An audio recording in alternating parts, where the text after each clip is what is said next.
of Doha, the start of the 2023 season here in the Longines Arena at Al Shaka.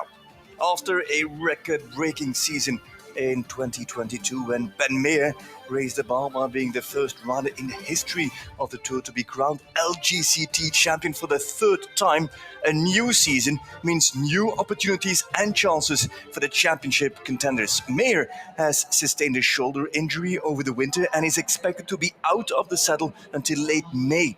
Another leading rider is out too. Ludger Beerbaum's fall earlier this week resulted in a leg fracture, keeping the 2022 Doha Grand Prix winner sidelined as well. Last year's championships number 2, 3 and 4, that is De Vos, Arman, Bayer Johnson and Feeling, did qualify for this Grand Prix, and they will try to get an early lead here in Doha with the next stage in Miami not until the beginning of April. Over the next 15 stages, the riders and horses will travel across 3 continents and will come back to the Middle East for the grand final in October in Saudi Arabia. And on more than one occasion, the riders' planning skills, riding abilities and nerves will be tested by Oyano Vezzani, the architect of the courses, and he is the course designer this weekend once more.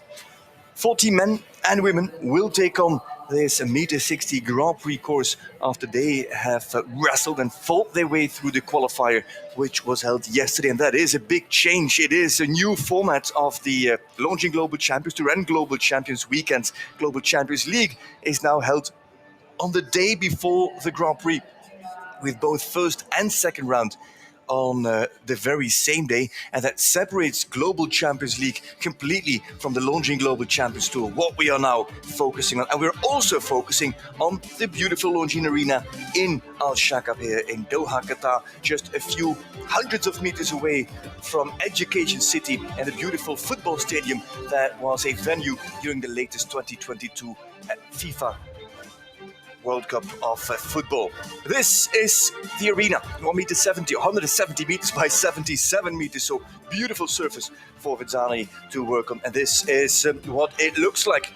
For the first time this weekend, the dreaded red rails of ExxonMobil are out at fence 1. Handful of strides and 9-ish strides to the Commercial Bank upright, and then it is 7 to fence 3, and also with the Liverpool slightly offset. And now comes the tricky bit. It stands there as a normal vertical. It's actually a wall, but it's an open wall with then a long 5 strides into a delicate combination of 5A and 5B. The Oxer is fairly normal in terms of sizes, meter 55 tall, meter 60 wide, but the vertical coming out of that combination is quite an obstacle. It is just over a meter 60 tall, and then comes very quickly in the turn at 6 strides the upright of Qatar Foundation, also with the Liverpool, also with unicolor rails. Skinny Oxer at 7 is next, meter 10 wide, and then 7 strides into this Longines triple combination, the second of 2 combinations. Tall vertical at a meter 60, meter 55, just in between coming in, and then 2 really massive Oxers, wide Oxers. They're not super tall, they're meter 55 tall, but they are both meter 60 wide, and there's quite a bit of room between those 2 Oxers on 2 strides. That is a huge effort, with the center Oxer being the widest of the lot. For the first time in the history of Doha, this fence has come out a full-faced wall at fence 9 right by the in-gate, and then it's a very delicate fence here. Black rails at Global Champions, black rails at this gate at the holding 4 strides, a 180 turn to go back around the mosque decoration, and then it's a flowing 6 or a holding 7 to the last bush Oxer at fence 30. We don't have a time allowed just yet, but that will have a big impact on the outcome of this Grand Prix. The time allowed that this man is going to set, we will be competing at a speed of 400 meters per minute. I repeat, 400 meters per minute. Time allowed is now confirmed at 76 seconds. And this is the start list, with Emanuele Gaudiano and Craig Balou as the first to go. He was number 39 in the qualifier, so just squeaked in to this Grand Prix. And then the rest of the field, the debut for example, Luigi De Clips in the Longines Global Champions Tour. Also Kim Amman making a return and giving Edgar a debut in an LGCT Grand Prix. Shea Breen hasn't been lucky this weekend. Maybe he can turn it around in the very final class of this weekend. New man, Brazilian Francisco Musa is in the mix. Mike Kawai on the experienced, nearly old Saxo de la Cour, but a horse with a good record here in the ring. The same you can say about Long John Silver of Jurviling, third on the podium last year in 2022. Grand Prix debut in the launching Global Champions Tour for Levi's de Muse, the superstar with Joli Metilineo. And also Niklas Schulterberger, at the age of 55, comes into blue, into launching Global Champions Tour. Al Raji there in the middle, number 29, is one of other debutants at the young age, at the age of 28. At the end, De Vos, Philippaert, Van Eckermann, Nieberg, De Lestre, Koekoek and Ening. They were the best in the qualifier, but Ening does not go to last week's Grand Prix winner to Stargold. He goes for the Grand Prix debut of DSP Revere horse that we saw last year in the beginning stages of the season with Michael G. Duffy, the talented Irishman with the all-Irish bred horse Revere, now in the Grand Prix at the age of 10 with Marcus Ening. That is the build-up. That is the course, that is the start list. We've walked it, we've discussed it, and everybody has an opinion. The question now is, how is it going to ride? And this man is going to give us an idea. Beautiful angle, beautiful shot. And we follow Emanuele Gaudiano as he gets ready for his entry into this beautiful Longines arena at Al Shakab. The rope is still up. We are seconds away from the start. At 6 precise on the launching clock, the rope will drop and Emanuele Gaudiano will be allowed in with his Grand Prix horse, that is Crack Baloo, the stallion by Baloo de Reventon and Chaco Blue, bred by the great breeder, horseman, champion at European, world and Olympic level. That is Paul Schockemöller. And there it is, the official opening of the Longines Global Champions Tour season in 2023. And it's opened by Emanuele Gaudiano, a one-time LGCT Grand Prix winner, but we have to go back to Monte Carlo, Monaco, to 2016, where Emanuele Gaudiano with Casper won that Grand Prix. There could not be a bigger difference in arenas between the small box that is Monte Carlo, Monaco, and the Parc des Queux, and this vast open sand ring in Al Shakab. By the way, this is the biggest grass ring that we will be jumping on all season. Two other bigger rings are the Tops International Arena in Valkenswaard and Riesenbeck International, but those are two grass rings. This is the biggest sand ring. It's just one of 4 arenas where we jump a Grand Prix under floodlight, which adds another dimension to not just the Grand Prix, but also to the entire championship. A championship over 15 stages where the best riders and horses are tested under different conditions with different arenas in terms of size, in terms of footing, grass or sand, and of course, natural light or floodlight on 3 different continents. Here we go with Emanuele Gaudiano and Crack Baloo.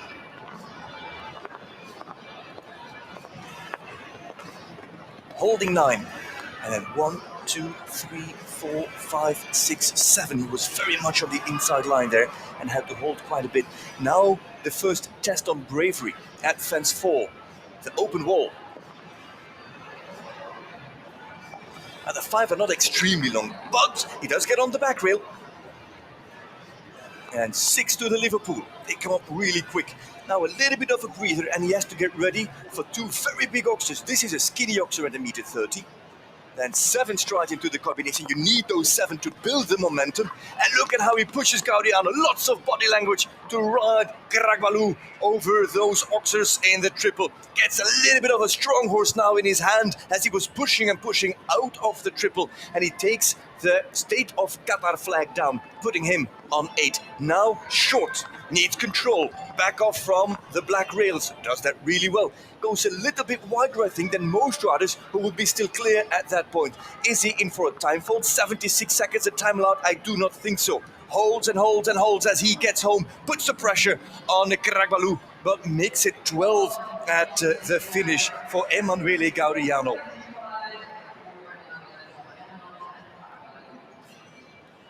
And that's fence 13 that he has down the last fence at the Bush Oxer.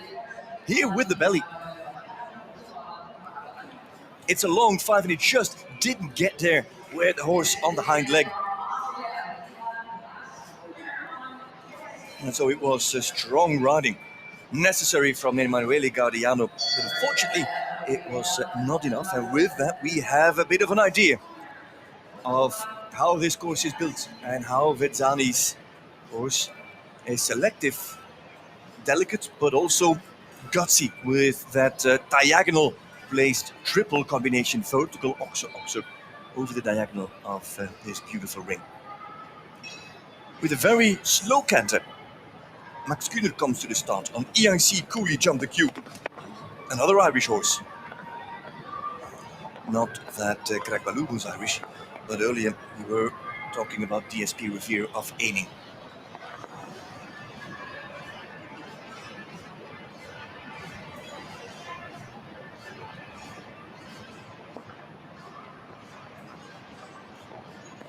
Gets the 5 nicer and gets a better jump, nearly got too deep to the vertical there. And now Uesi gets a little bit stronger with his hand, nearly locked and nearly stalled in the approach to Qatar Foundation at 6.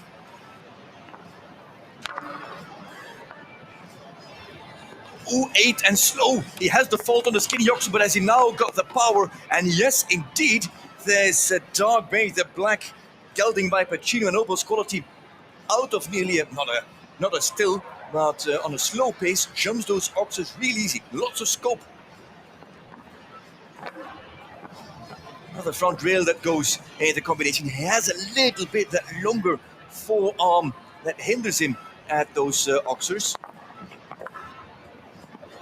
And Kuhner now heading home on 8 and finishing it on 8 in 73.81 seconds. That is the round of Max Kuhner with EIC Cooley Jump the Cube.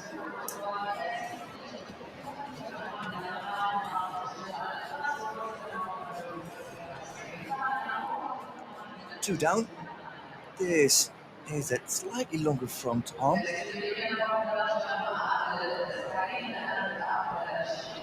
And it also caught him out at 10 at the Black Gate of Global Champions.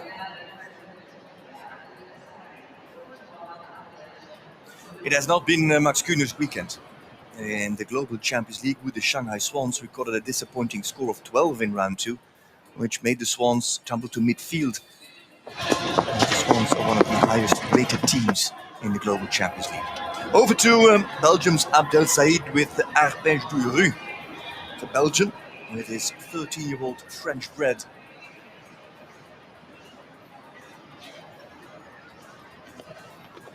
And then a 33-year-old, born and raised in Egypt, and spent most of his youth actually in the Netherlands, the Hendricks family.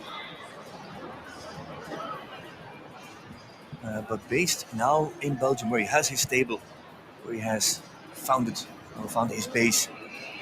He goes for 6, waits with the short striding Arpège du Rue, and is confident that the mare can cover the back rail easily. So he goes for a 6th stride. But now, a fault at 6. No clears so far. Now the power. She rattles. She's feeling the rails. Or she's trying everything. Or Arpège, a mare, trying everything to stay away from those rails. Beautiful, the effort from the chestnut through the launching triple. Easy fall for him with a shorter stride. And she's got that special front end technique. She kind of feels where the rails are. Depending on that, she brings her forearm and her knee up. He will go for 7. No, he chases for a long 6. And he gets over that last fence and he's home on a very, very fast 4. 71.88 seconds. That's actually a good run from Abdel Said and Arpège du Rue. I can imagine that at the end of the day, that is going to bring him some championship points and prize money. This Grand Prix just under €400,000. This is the double, and then 1, 2, 3, 4, 5, 6. Oh, and he found the 6 at the inside, and maybe you saw it. Arpège, it looked as if she ran out of space and couldn't really finish that last stride for Abdel Said. And so far, faults everywhere. 5, 9, 13, 7, 10, 6. It everywhere.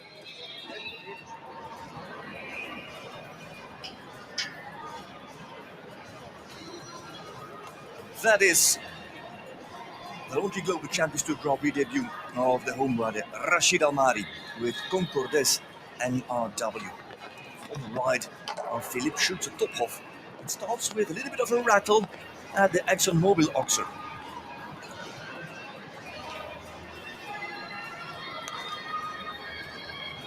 Fellow countryman Bassem Mohammed is also qualified for this Grand Prix, a Grand Prix that he won back in the day.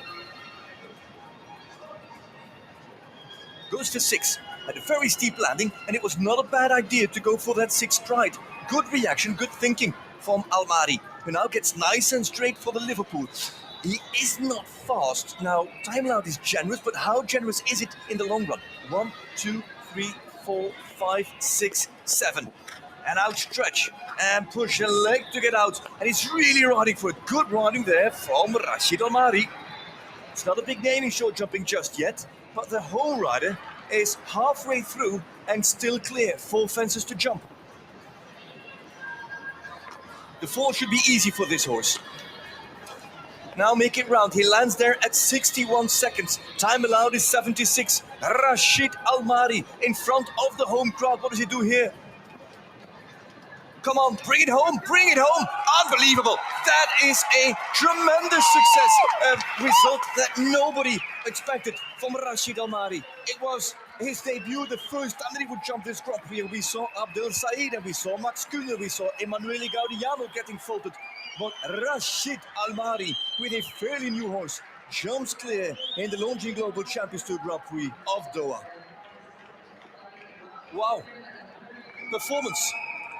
Performance so far from Rashid Almari. Man, what a great pairing between these two.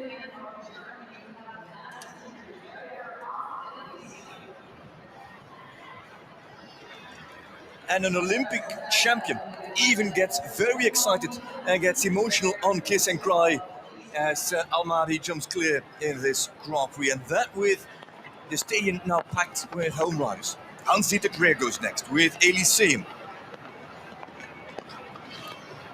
Compared to Almari, this man is a veteran in the sport, a 3-time podium finisher, and even a Grand Prix winner back in Chantilly. That's already 11 years ago with his celebrity Magnus Romeo.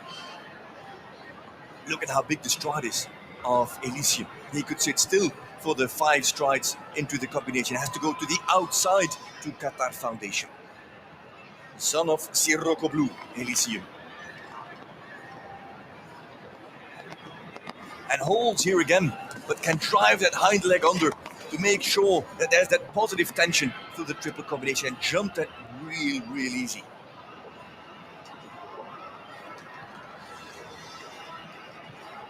A little bit extra scope in this Grand Prix is no luxury. Comes in handy. He really has to hold here. Balances him out well. Nearly couldn't finish that last stride at the upright. Time is good. Oh, I'm not going to say that again because it is 76 seconds and Dreher has to be aware of the clock. There's the finish. It's quite far away and he's there on the same time. It's 73.85. We've got 2 clears all of a sudden. Hans-Dieter Dreher and Rashid Almari go clear. And after 6, now 2 have qualified for the jump off. Great start of the season also for Hans-Dieter Dreher and Elysium.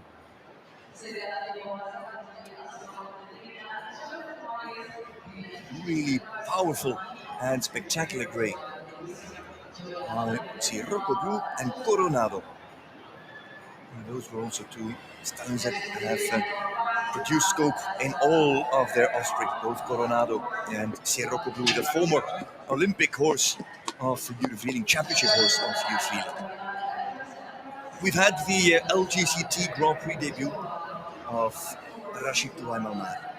Also, this young lady makes her debut. Alexa Ferrer, French 34-year-old, with Vital horse Ebadia Hero. Ebadia, just since the beginning of this year, part of her string of horses, was ridden by Julien Bayard, who finished 7th in the Leipzig World Cup, with this competitive gelding who has a very early fault at 3 for Ferrer.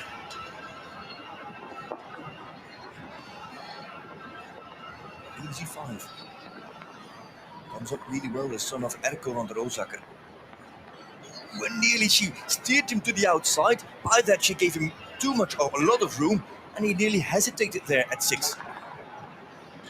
Oh, late fault at the Oxer just before the triple combination, and now she has to push and doesn't find the power.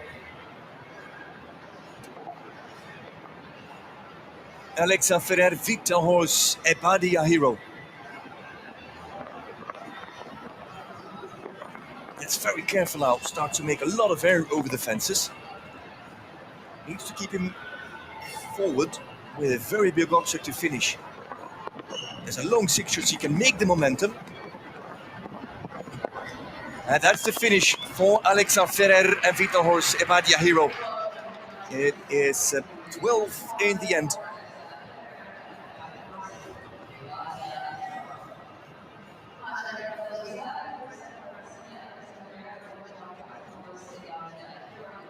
For the young French, this is the first fault. And that's just a touch too deep. You also see that he has to squeeze with his hind legs as he finds himself too deep to that Liverpool Oxer. And Ferrer out with 12. 2 clears, 1 fall, 1 8, and 2 12s at this point. Rashid Almari is clear, and Hansi de Dreher just as well. Michael Duffy has found himself a new Grand Prix horse in Kinka, the Tokyo Olympian of Daniel Meach. And just like Alexa Ferrer, Kinka has joined Michael Duffy's string of horses since the beginning of the year. This 14-year-old mare by launching global champions tour celebrity Gazelle Ask. The stallion with the most Grand Prix wins on his name in the history of the tour. Very straight line there for Duffy, then has to hold up to Commercial Bank.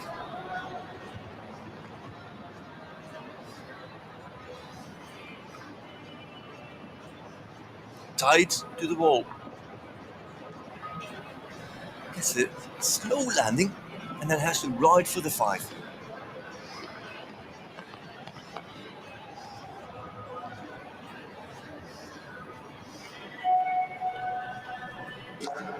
Oh, toes the back rail with the front leg on the back rail, 1.30 m wide Oxer, and not many jump that as an Oxer. And here with Duffy, Kinka jumps it somewhat as a straight as a vertical. Just toes the back rail down, keeps Duffy out of the jump off. That's an unlucky fault for the young Irishman.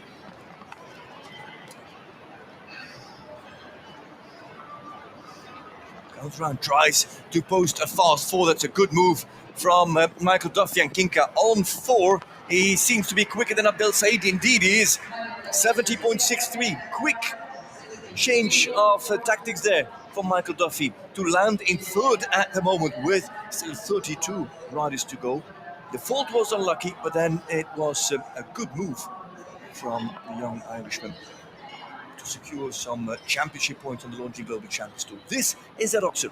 Okay, he is a touch long, and maybe she did not really see that back rail with the length or the stride that he gave her. That's also an option. Kinka and Duffy, 1 down and no jump off for the man who was 3rd in Mexico last year.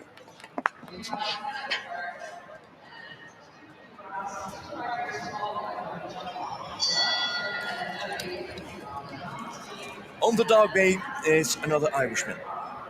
It is Dennis Lynch. Lynch is on Visto Grand, and that's a fairly new stallion for him. Former ride of other Irishman of Shane Green, Visto Grand, the breeding stallion by Fantaland and Mr. Visto. Lynch over the last 2-3 years establishing his own stud farm in the Netherlands.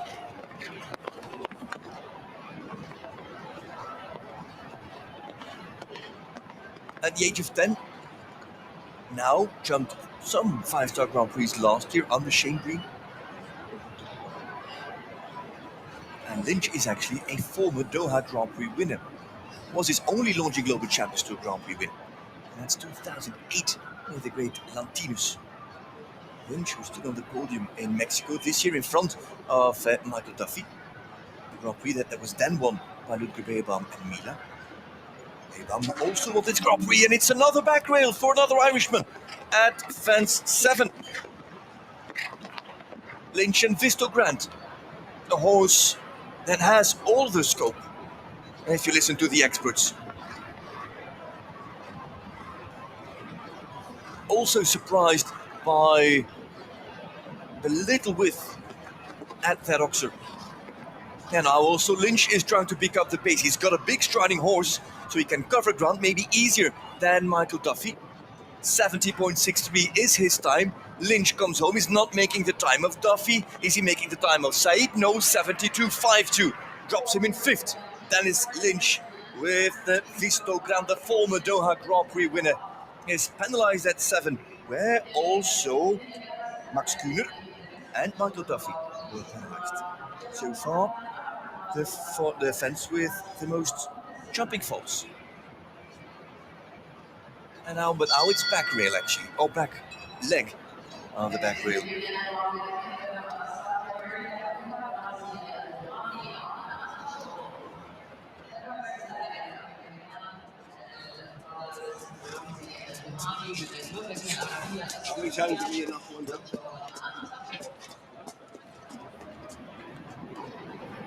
Ramzi Al Duhami with Untouchable, 5-time Olympian.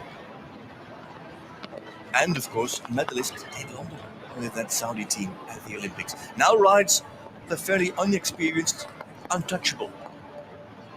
Horse with also a lot of power, not as bulky as Visto Grant of Lynch. This is more of a lean, thoroughbred type maybe kind of horse.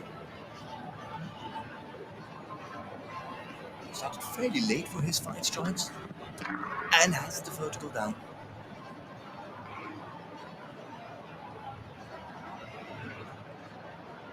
Al Duhami in his rich career never made it into a jump off, and there's 7 again. Never into a jump off of a Longines Global Champions Tour Grand Prix. It's not going to happen this weekend, but we will see him much more on the Longines Global Champions Tour, and maybe that opens opportunities for the experienced Saudi rider, 51 years young. Away from the in-gate. Back rail at 10. And how is he for the pace? It feels like he's going to be the first to catch a time fault in this Grand Prix. Easy 6, but he's outside the time allowed, and that makes it 14 at the finish line for Ramzi Al Duhaimi. Ramzi and Untouchable.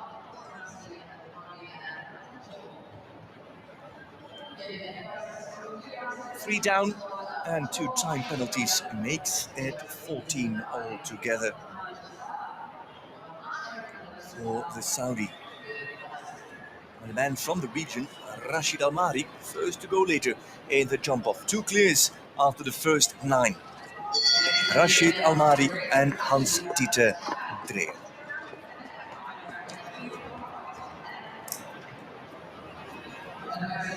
Now to Jack Whittaker. Jack is on Q Paravati, Equine America, Q Paravati.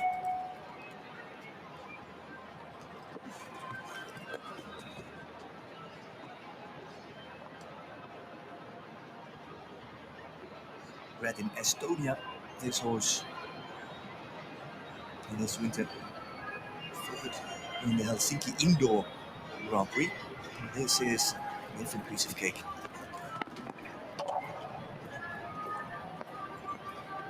It was nice and light from 1 to 2.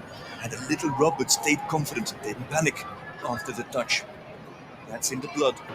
It is probably the only sport in the world where age has no influence on your riding abilities.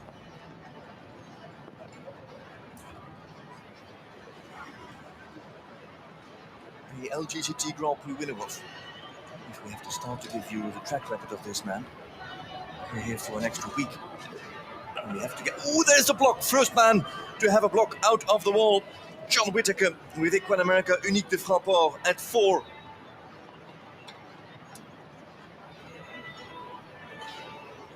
And so the spread of Ujana Vetsani with faults all over the place after the first 11 riders. Little rattle on the back rail there, and then a push from Whittaker to make sure that Unique was thinking forward about the back rail out of the triple combination. One down, 4 penalties.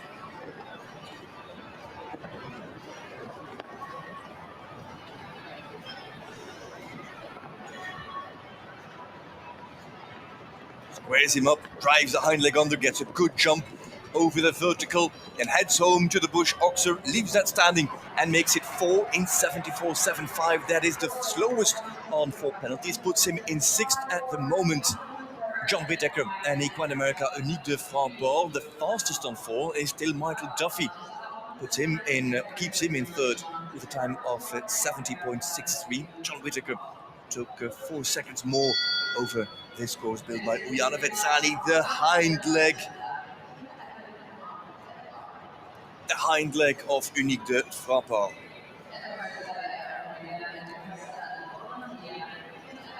Evergreen.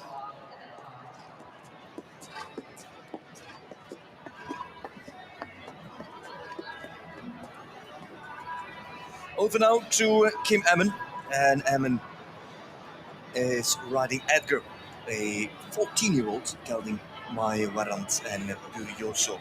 Kim Emmen, a former LGCT rider, and now back in the level herself, though still fairly young, already in 2 jump-offs of Longines Global Champions Tour Grand Prix, the 27-year-old.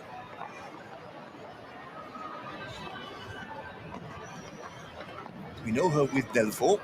Now this Edgar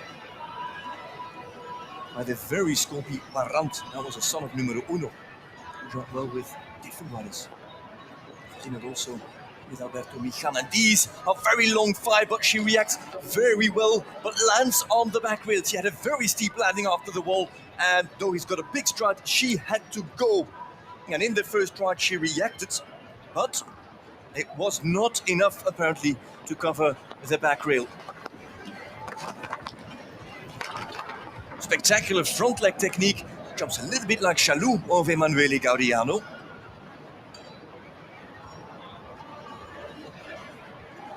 Gets a bit strong now in that turn. Has to go for the first distance, and this is a very short line normally, but with the massive swing that she gets, she lands steep. And again, the 4 come easy. That's a little bit the advantage of that style of jumping for Kim Emmen and for Edgar. Rushing now to get home on a fast 4. She's got a fast 4, 71.14 seconds. 4th place for Kim Emmen from the Netherlands in the first Grand Prix of the season. The big jump at the wall, nearly in a handstand, but that also breaks your forward momentum. And then she has to ride him right up to the base of that oxer. And it just completely opens up over that oxer. Well, there he does it much better. What a jump out of that triple combination. Edgar and Kim Emmen, that is 1 down. Same result as John Whittaker, as Michael Duffy, Abdel Said, and Dennis Lynch. His brother on Kiss and Cry. We've got a new brother pair in the Longines Global Champions Tour. There on the right is Trevor Breen. On the left, it's Michael Duffy. The Irish sticking together as Shane Breen is in on Quick Start Gervec. A Monaco Grand Prix winner. Well, that was with Z7 Ipswich. The small chestnut stallion. Chestnut gelding. Here, a big bay stallion. And it's the front rail at 5A. That dashes the hopes and dreams of this Irishman. Mark McCauley is still to come, but after McCauley we're through with Irish riders. We won't have any more. And Bree now rolls the back rail. I think it was with the stud girth actually.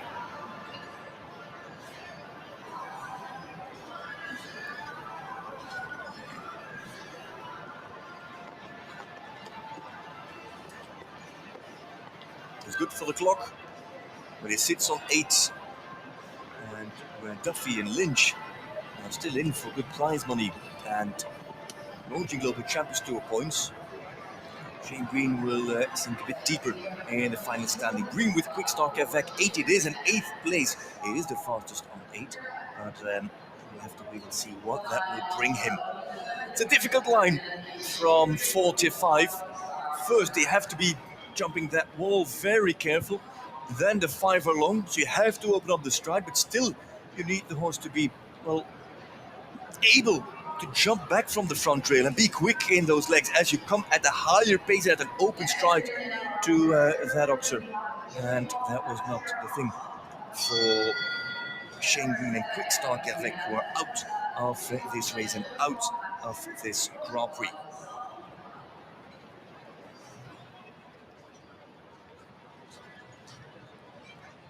On side, please. 28-year-old Rashid Almari is the youngest in the jump-off at the moment. Would not be a surprise if this lady would better him. It's Jodie Hall-McAteer, 22-year-old, who is on a winning streak. Won the early speed class in Al Shakab, and now has shifted to her top Paris Grand Prix horse. She was 3rd in Paris 2 years ago with this Salt and Pepper, and they make a super combination. But super is not enough on the Longy Global Champions Tour. They need a little bit of extra. And let's see if they have packed extra in their travel bag coming to Doha. General, a fast combination.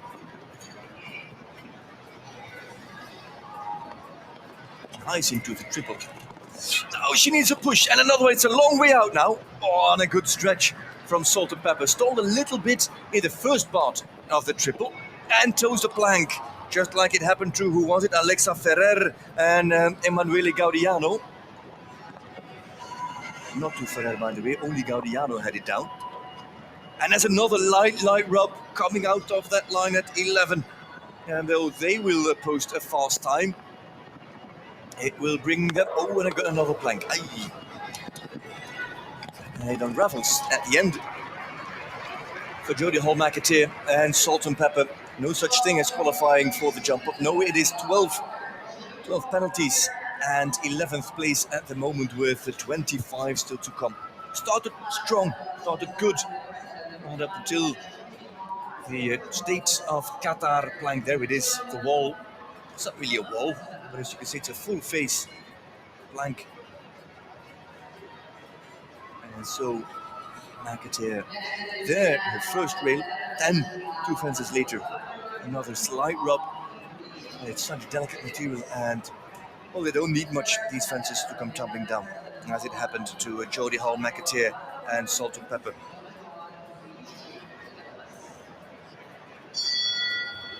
Jodie Hall-McAteer is out. Here's Michael van der Vleuten on Luigi D'Eclipse.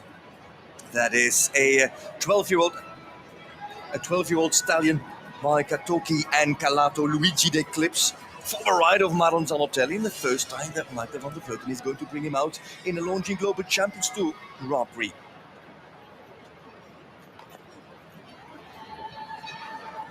Van der Vleuten,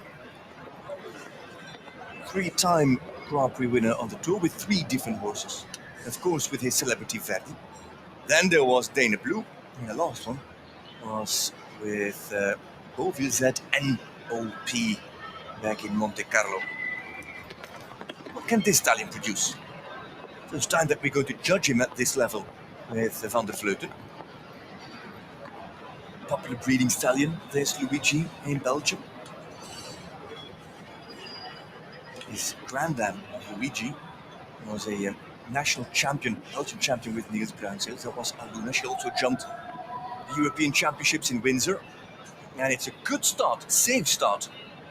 Van der Vleuten gets him nice and straight. Now mind the back rail.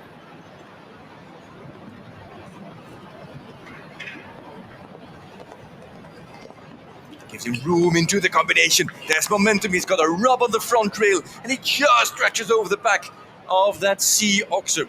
Van der Vleuten now a little bit fighting He wanted to have him more on the hind leg and more relaxed before the plank. That's just part of shaping him into these Grand Prix. He's getting a little bit stronger now, this beautiful stallion, but he is still clear and the time is good. Van der Vleuten does not need to worry about the time allowed. There's 6 strides in between this plank and the last oxer. On his debut, it's a clear for Michael van der Vleuten and Luigi de Clips. That is, well, somewhat of a surprise. Normally they need a little bit of time to get into the level and into the rhythm. But Luigi de Clips jumps a clean and clear round with Michael van der Vleuten and qualifies as third man to go for the Longines Global Champions Tour Grand Prix of Doha. Could van der Vleuten find a third Grand Prix winner in this good-looking stallion?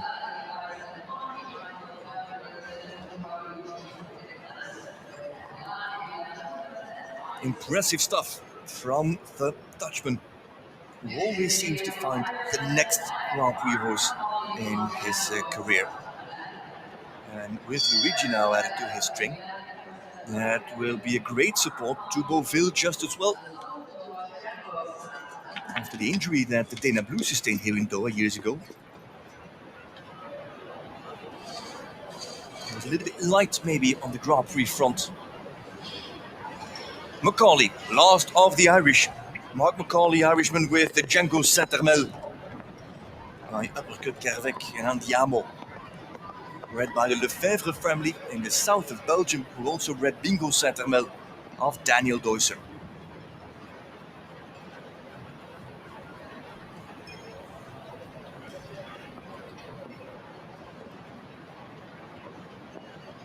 This is a 10-year-old. He's also getting or dipping his toes in the water. Finding the temperature, and the temperature of the Liverpool was too hot.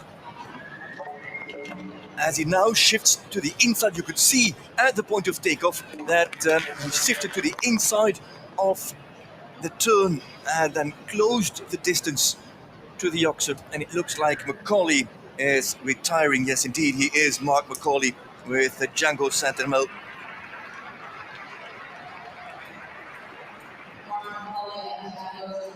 6, 7, and 8, that's 3 in a row. It's not unthinkable that Django, off that first fault, was a little bit surprised, did not expect the first fault to happen, and then loses the concentration, therefore a fracture. It's all part of these young Grand Prix horses to grow up and to handle also those moments. Not just riders have to handle it, it's also a mental game, a mind game for the horses, and they just have to learn to handle a fault and to stay focused and carry it out to the finish line. Slightly disappointed face there of Mark Macaulay and Django Saint-Hermel. 3 have gone clear.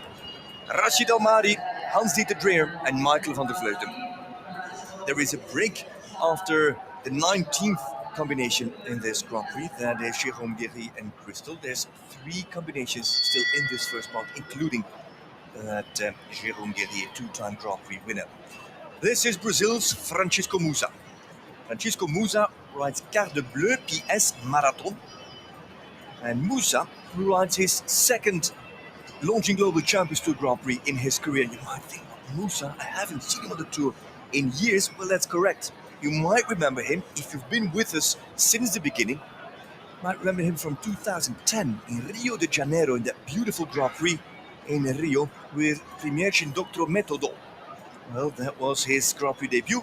Now his second Grand Prix with Carte Bleu PS Marathon. It's a remarkable choice because this horse was lightning fast on the first day, used him as a speed horse and won the opening class. And now, with a day's rest, brings him into this Grand Prix. Hopefully, that fast run on day 1 doesn't cost him control on day 2 or day 3. Rather, this is the final day of the opening weekend, season opener in Doha. And there it goes. What is it? 5B, the vertical. And now Musa knows that he has a naturally fast horse. He doesn't have to push too much. Now he holds. He holds and rides an extra stride into the combination. And it brings him too deep. And he's on 8s.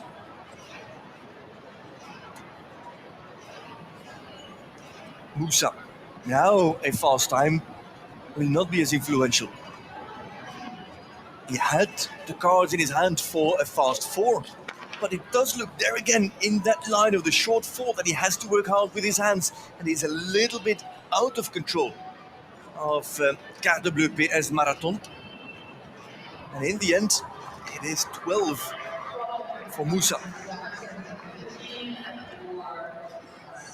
And Carte Bleu PS.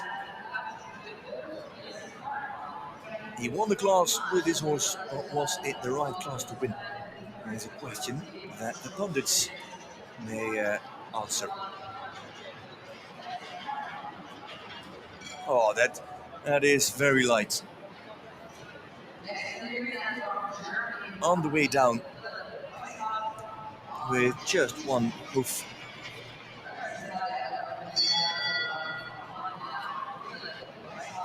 Moussa goes out.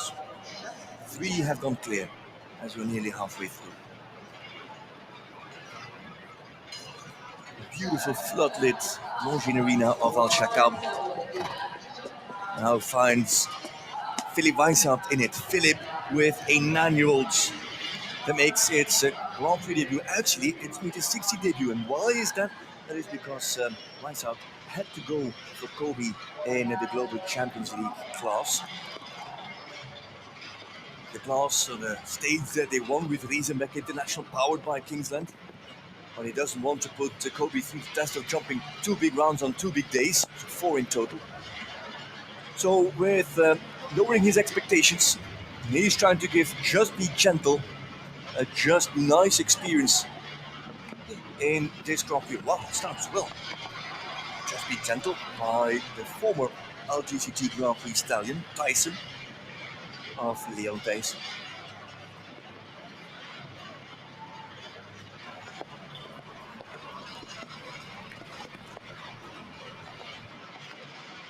This is going really well. Has a little look there at the Liverpool.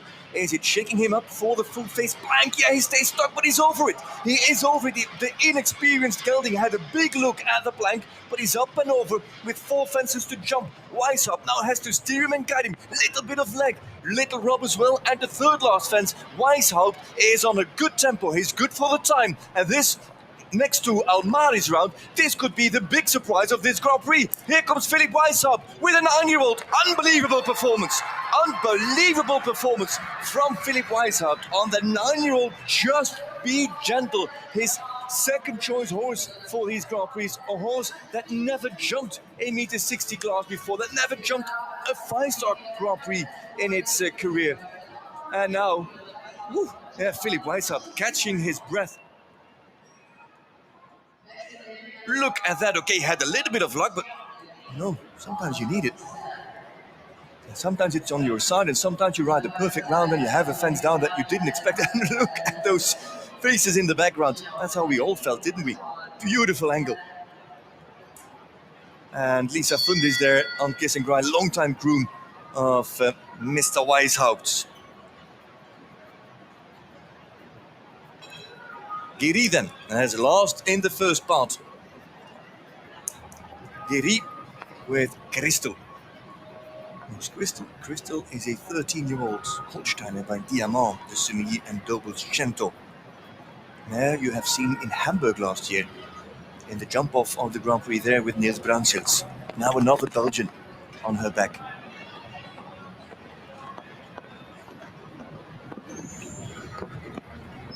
Jérôme Guéry, not only a highly decorated championship rider, a 2-time LGCT Grand Prix winner, but also a great catch rider.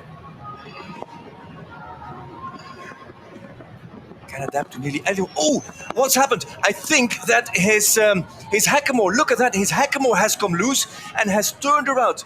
Jérôme Guéry is riding without power steering. In his left, the hackamore is in the right position. On his right, he has no control into the triple combination. Jérôme Guéry is riding this somewhat blind. He's got no communication with Crystal. Look at that. You can see the arm of the hackamore all the way pointing to the top with 1 fence down now. Guéry is kind of water skiing. He's pulling and pulling, but he's just pulling on the nose. There's nothing for him in there.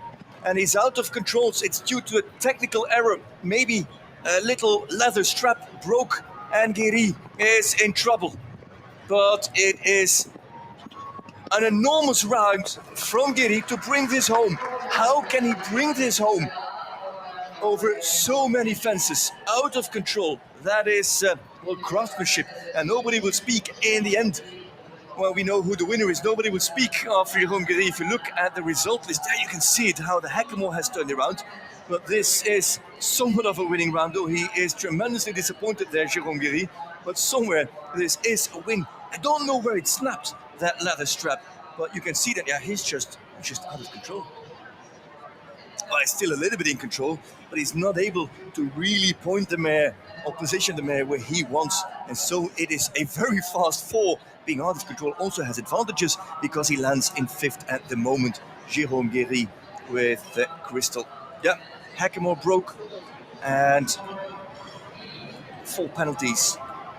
Currently in fifth place on the fastest fall. Those have qualified: Rachid Almari, Hans-Dieter Dreyer, Maaike van der Vleuten, and Philip Weishaupt. And then Giri, Duffy, Emmen, and Said with the fastest 4 penalties in part 1 of this Longy Global Champions Tour Grand Prix of Doha, with another 20 still to go and 4 qualified as it stands right now. Rest of the field, not as strong results for Francisco Musa, for Jody McAteer, and Alexa Ferrer.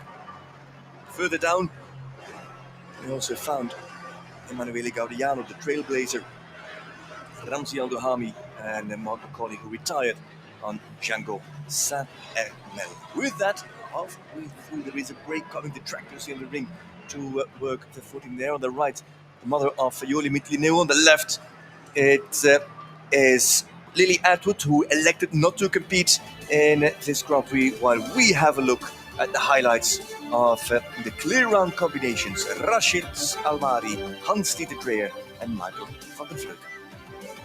The first Grand Prix of the season, the first of 15, the Longines Global Champions Tour Grand Prix, the Longines Global Champions Tour Championship, a global, truly global championship, the greatest individual championship there is in equestrian sport, with record-breaking prize money. Kim Emmen is already with a jumper on, sits it out as Emmen came out of the Grand Prix with a single rail down. Sits in 7th at the moment with 4 penalties.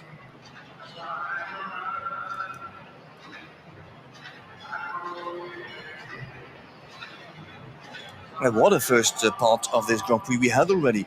The upset of Jérôme Guéry.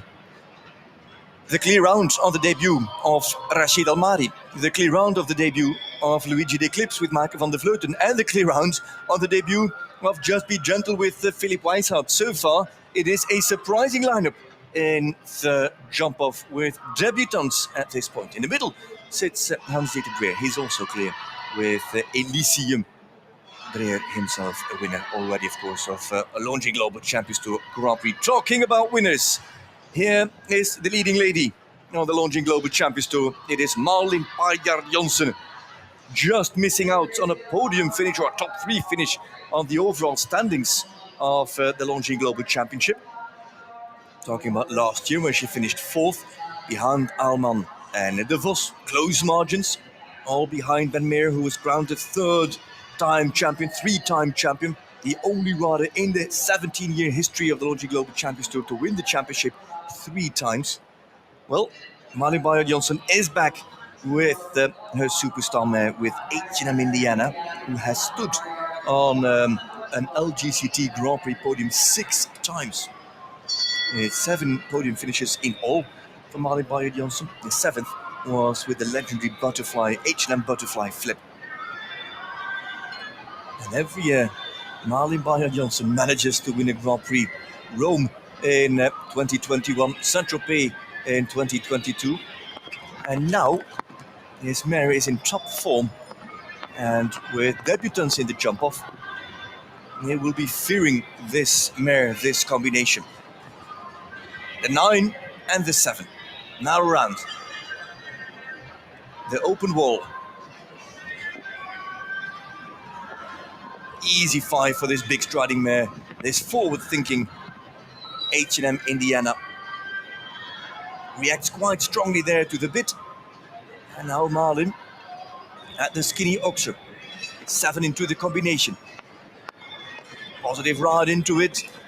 Should be able to stretch this easily. Does so. Close-faced flank wall at 9 towards the in-gate. Stays a little bit low over it, but many horses have done that. Holding 4 from the black rails to the black rails, the gate to the gate. Left run now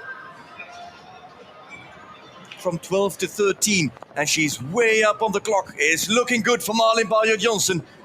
On the first appointment of the season, she's there, and absolutely there. 71.29, and all the others in this jump-off. You're now thinking, wait a minute, are we riding for second place or not? Because Malin Bayer-Johnson isn't only clear, she is late to go in the jump-off of this Grand Prix. And she starts her LGCT Championship campaign with a bang. Straight away, a clear at the first occasion, the first rendezvous of the season. Malin Bayer-Johnson and Indiana.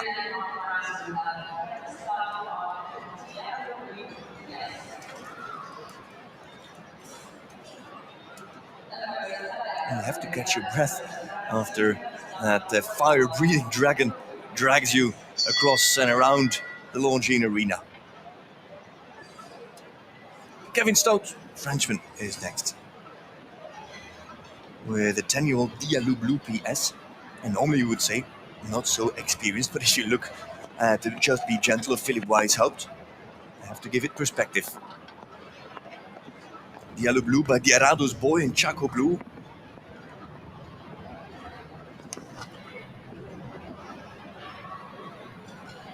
Paris Grand Prix winner in 2014.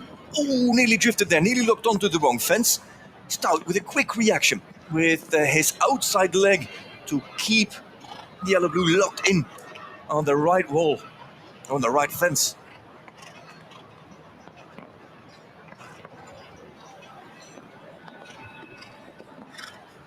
Was a little bit long into that combination, then nearly stalled, and look at how he ticks him with his right hand, maybe even with the whip, just to make sure that the Yellow Blue would go forward over those oxers.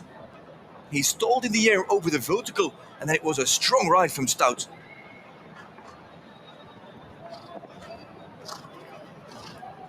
Pace is really good. He's generally always a very quick man, Kevin Stout. And is this the 6 to go clear? Here comes Stout on the 10-year-old. Look at the time, 69.15. This is a challenger for Malin Bayer-Johnson and H&M Indiana. What a great result from Kevin Stout on this 10-year-old. We already saw it develop over the last season in 2022. And now blossoming very early in the season already.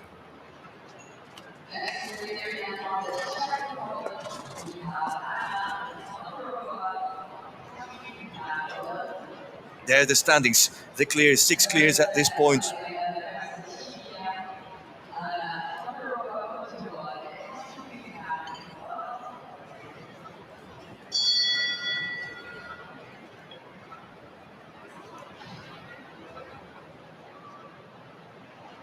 Over to Anna Kelnerova. She's number 23 in this Grand Prix. Brilliant qualification yesterday with Catch Me If You Can, OLD.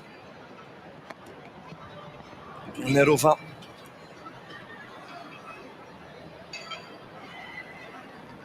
In her first Grand Prix of the season.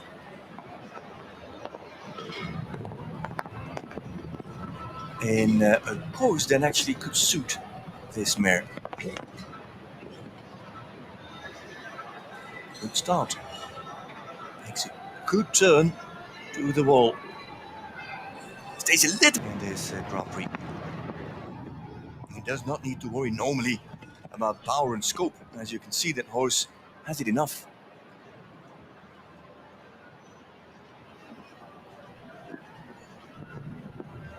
Can hold the 5 where others had to push him. And then he ran out of space to the upright. Keep that in mind in the line from 10 to 11, where it's a very short form.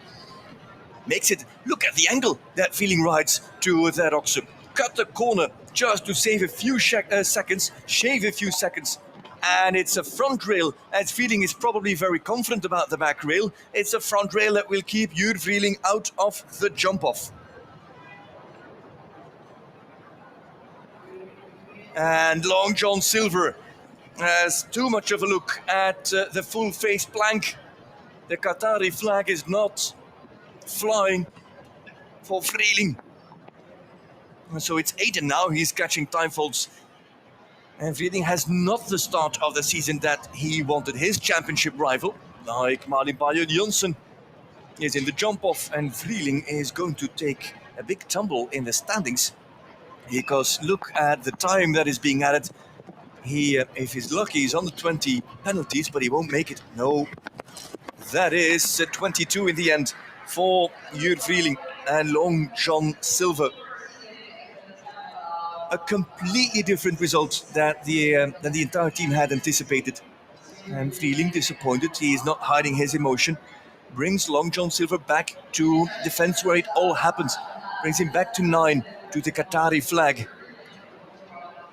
Munandani also disappointed.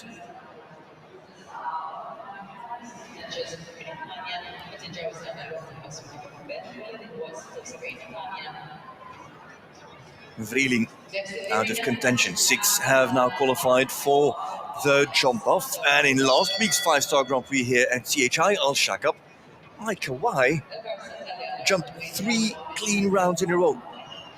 2 Grand Prix rounds and the jump-off round, and that put him in 3rd place and on the podium. So, Kawai with that very same horse, with Saxo de la Cour, who got a rest this weekend, mainly focusing now on this Grand Prix class. Saxo is 17 years old. It's one of the oldest horses of the field, but in good form. Kawai will be ambitious to duplicate that. And let's not forget his pupil of Jan Tops. He has to join the other pupil, Rashid Almari, who also qualified for the jump-off, the young Qatari.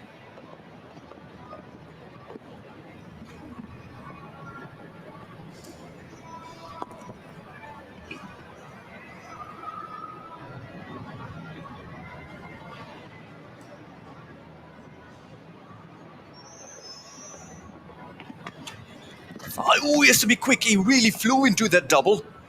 And then the experienced Saxo de la Cour really knew how to handle it. He balanced himself, he stayed long on his hocks, and he gave himself time to bring the front leg up and then finish the jump. That was good jumping from Saxo de la Cour. Good entry. Gets a little bit deep there. Oh, and a big rub on the back rail, but it's all good.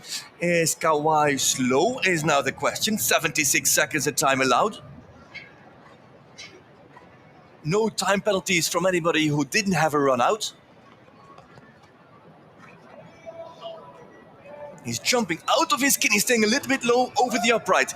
Kawai he's not fast. He's flirting with the time allowed. 76 seconds deep to the plank. Mike Kawai is galloping home. 76 is the trap. What's it going to be? Mike Kawai is 600th inside the time allowed. He is in Mike Kawai by a hair. But in the end, that doesn't matter. Mike Kawai, for the 2nd week in a row, has qualified for the jump-off of a 5-star Grand Prix. The under-25 rider is riding on the crest of a wave, and he's got some fans here. He spent the winter in the Middle East, improving his riding skills and getting more show rhythm.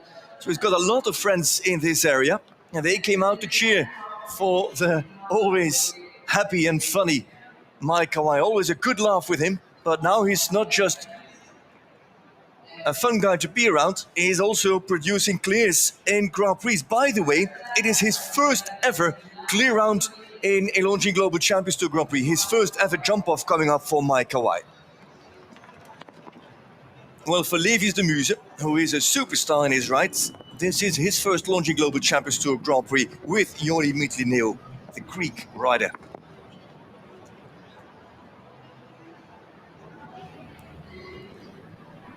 Mitlineo.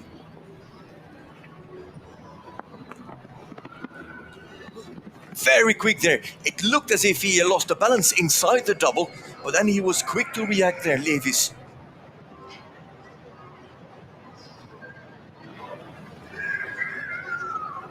They had a great European Championship in Riesenbeck when everybody fell in love with this pair.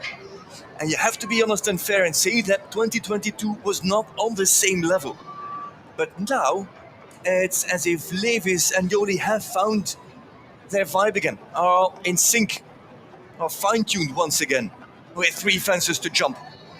It's going well. They're good for the clock. No problems there. She can take her time for the upright. Oh, she's a little bit unsure about that turn. Now she comes home for the final fence. Time is good. There's Mittelineo with the superstar Levis de Muse. And they're in the jump off. And Rob Hoekstra is delighted with this youngster's performance. Yoli Mittelineo and Levis.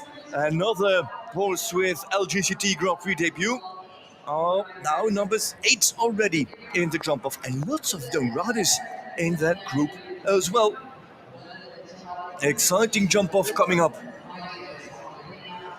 And Mittelineo delighted, just like Hoekstra. Who knows? And this is, of course, also a Paris Panthers performance.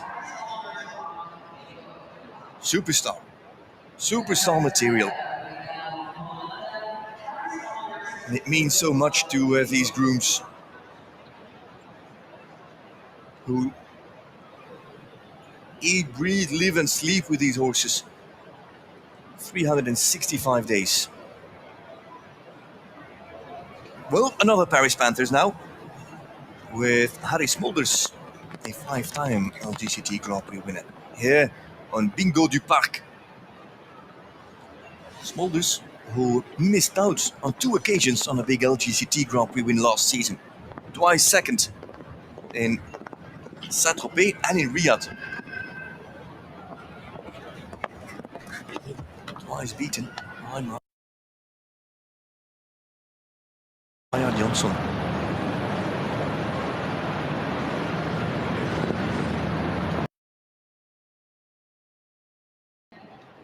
Just like Hoekstra.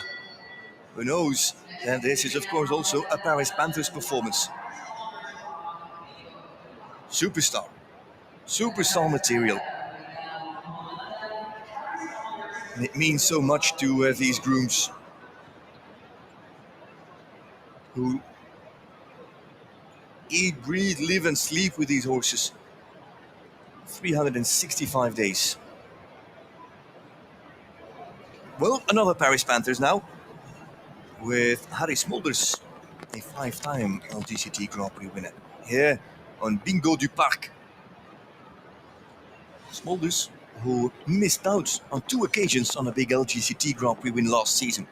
Twice second in Saint-Tropez and in Riyadh. Twice beaten by Marlin Bayard Johnson.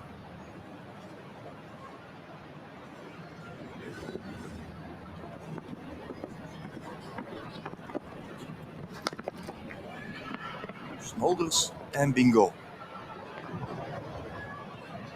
Sorry, in Riyadh, of course, it was Michael Pender. And those Grand Prix, he was riding on Monaco. Now with his Olympic horse, Bingo du Parc. Little feel at the front rail there through the triple. Dutchman Michael van der Vleuten qualified for the Grand Prix so far. Vreeling is out of the race here in Doha. Now Smulders for the time. He's good for the clock, no problems there. Lightly travelling into the last line with the last 2 fences. Smulders sets him up and gets him over the back rail, and that's another Panther through. Now it's Harry Smulders with Bingo du Parc jumping clear. And Marlin Bayard Johnson at some point found herself at the end of the jump-off group. Now she sits in the middle and has a few tough opponents to come behind her, after her. And that's 3 in a row that jumped this Grand Prix clear. Mai Kawai, Yoli Mittelineo, and now also Harry Smulders.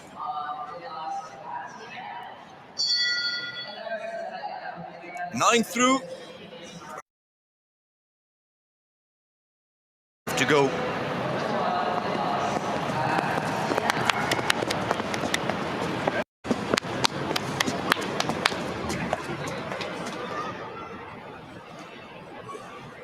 Bruinseels now. Niels Bruinseels as a two-time LGCT Grand Prix winner and of course 2021 Doha Grand Prix winner on this very same horse. And the two had an unlucky, one might say, unlucky 2022 season. But last week, just like Hawaii, Bruinseels and Deluxe in excellent form, making it to the jump-off on that 5-star Grand Prix, so they're in good form. And with my Kawai continuing that form, let's see if Bruinseels manages to do the very same.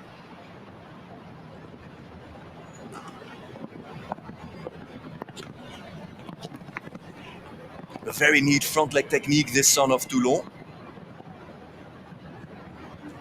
Bruinseels, a man who plans his rounds to the detail. Only nothing unexpected happens in his rounds. Now as to push, you could see again that Deluxe stalled a little bit there over the vertical like it happened to a few horses already, but a good reaction from Niels Bruinseels. Full face plank, he took his time, he didn't override that wall, took his time and made sure that he had Deluxe between his hand and his leg, giving him no room for error. How is he for the clock? Oh, he's not too quick, it's not the biggest striding horse. He is somewhat in trouble, he's on the same plan as Mike Kawai, and Bruinseels needs to be careful. He's got 6 seconds to get home. Here comes the Belgium, Deluxe van TNL and Niels Bruinseels. What does the clock tell us? He's out by a tenth of a second. Can you believe it? Niels Bruinseels bows his head, brings his head down as he has to give way to the time trap that Uliano Vezzani has set. He has run into the trap with eyes wide open. Being number 28 to go, that is difficult to justify, in fairness. For a man who we just praised for meticulously planning his rounds, that time fault, you could say, should not happen. So deep into a 5-star Grand Prix. Oh, Niels Bruinseels. His blood dropping into his feet. White-faced, and yeah, Keo Balato, long-time groom of Bruinseels, they share the disappointment. Bruinseels goes out as former Al Doha Grand Prix winner. Bassem Mohammed comes in as the 2017 Grand Prix winner here in Doha, Qatar. With Kalentu Kapana, he's in the Grand Prix with Hunter. He won it back in the day.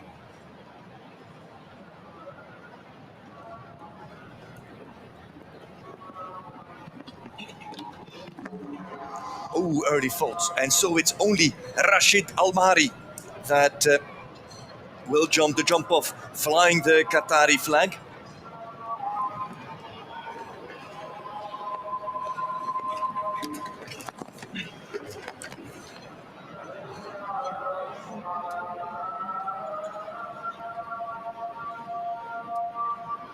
Bassem with Kaletu Cabana trying to bring it home on a comfortable 4.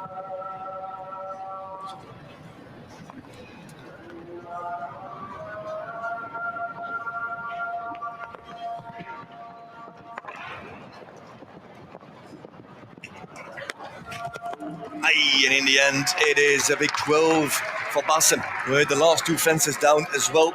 Bassem Mohammed not repeating that tremendous win, the only Qatari rider ever to win the home Grand Prix here in Al Shakab. Bassem Hassan Mohammed and Kaleto Cabana for Qatar.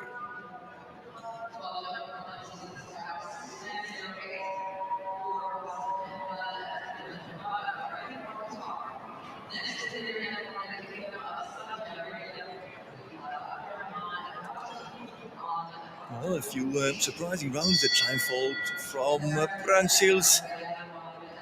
The technical issue with Jérôme Guéry, the fast 4 as well from Michael Duffy. And of course those surprising clears, we have to say. 9 jump off now, including names like Rashid Almari, Wise Out with Just Be Gentle, Mike Kawai and Yoli Bitlineo. Now, a debutant. Abdul Rahman Al Raji from the Kingdom of Saudi Arabia. Why so late in this Grand Prix? Well, because he was so strong in the Grand Prix qualifier.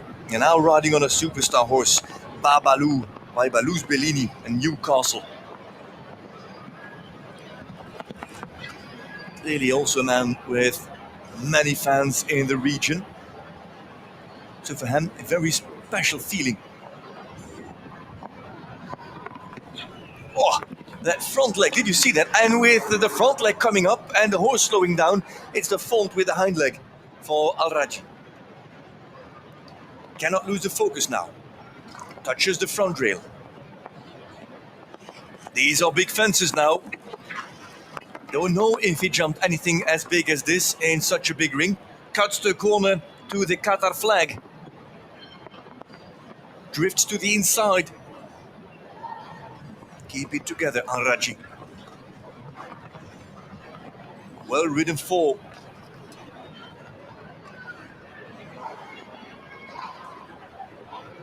He's going to post good results. This Abdul Rahman Al Rajhi. There he is, home on just 4 and fast as well. That's a fast run. He's 13th at the moment, 70.92 in the group of Jérôme Guéry and Michael Duffy. Good run. Abdul Rahman Al Rajhi and Babalu HD.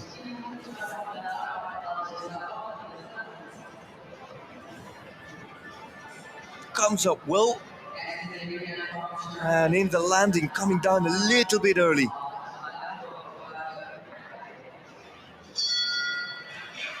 But happy with the performance on his debut.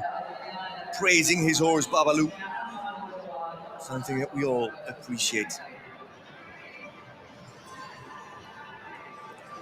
Alman next. Alman goes next, and Alman, well, how should you say it? Alman is probably the most consistent riders in the history of the Longines Global Champions Tour, at least in the last 10 years of the Longines Global Champions Tour. But with that, he is also the most under-decorated rider. So consistent with Grand Prix wins and podium finishes, but never an LGCT championship win. And he was so close last year. In the end, had to settle for third behind the Vos and Meyer. Now it's a brand new season with brand new chances. So also for Alman, who now counts on the more experienced, in the meanwhile, Mandato van der Neerheide. Gelding by Emerald and Pomodieu. Looks well. That looks really well. It's a horse that can back off from fences, but in this triple combination, you need a horse that will also jump forward and across. And that's now the question. Strong from Alman.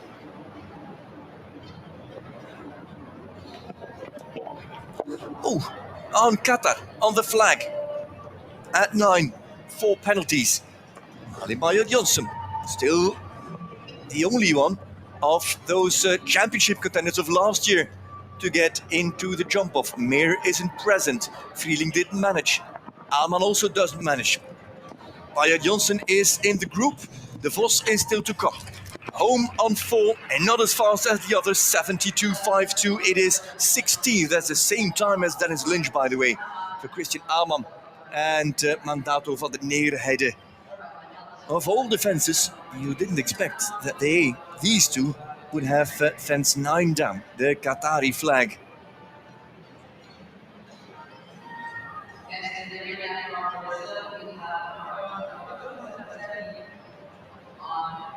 Comes up. And I'm looking down actually early. Just knuckles it with Mandato. 8 still to go. If you just joined us for this Longines Global Champions Tour Grand Prix of Doha, you need to know it's the first one of this season.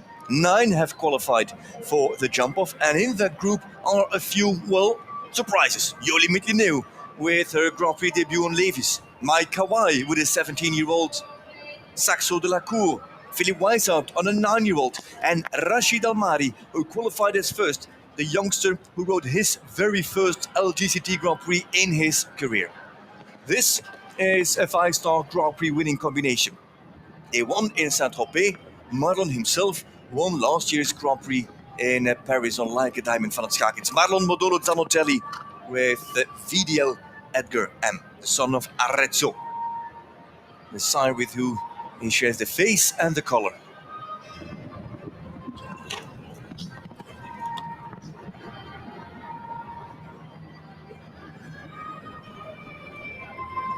Smart for Marlon to cut the corner. It isn't easy though for Edgar to then sit on his hocks as Marlon makes that turn very tight. Oh, and he shot a little bit forward there, Edgar, at the takeoff. He didn't really make the jump that Marlon was expecting. He didn't really curl over the upright, but stayed fairly straight in his body. One of the first riders actually to have the first part of the triple down at A. Now with Van Stan down as well, Zanotelli sits on a score of 8. As he also makes it a quick run. Look at that, 70.94, but 8 for the Brazilian. And if we get another angle on that triple combination, we'll understand better what happens. Yeah, is he long? It's difficult to say. Of course, if the fence is down, it's always easy to say that is long. It's just a straight and flat jump. What more can you say about it?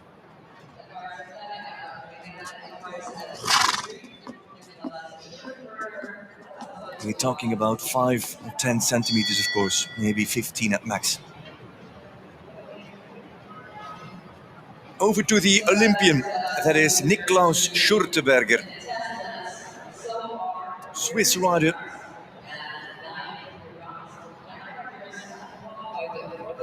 Schurteberger, 55-year-old, went to the Beijing and Hong Kong Olympics with his great horse Countess. That horse took him to 2 World Equestrian Games, took him to World Cup finals, to regional championships, continental championships, and at the Olympics with the Swiss team, that's where he won his only championship medal. And that was bronze.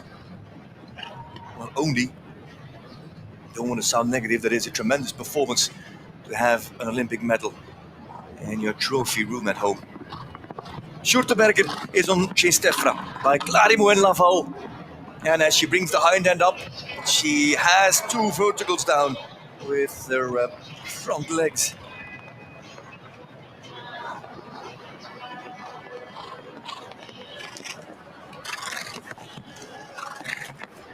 That's long, and then she stretches well.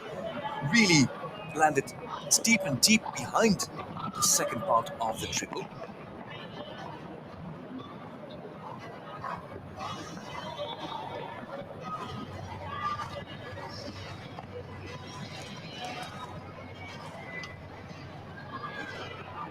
Schurteberger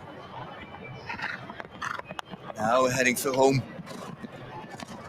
He's good for the clock, but he's carrying the 8. He rides a 7th stride where most have done 6, and Schurteberger is just inside the time allowed. 74.75 with 8. Schurteberger and Chez Tefra, we will see much more of these two, and especially of Niklaus Schurteberger in the rest of this Longines Global Champions Tour season. 1, 2, 3, 4, 5 opens up, and then she has difficulties handling the balance in that combination. You see the big swing with the hind leg, but she tips over the front end.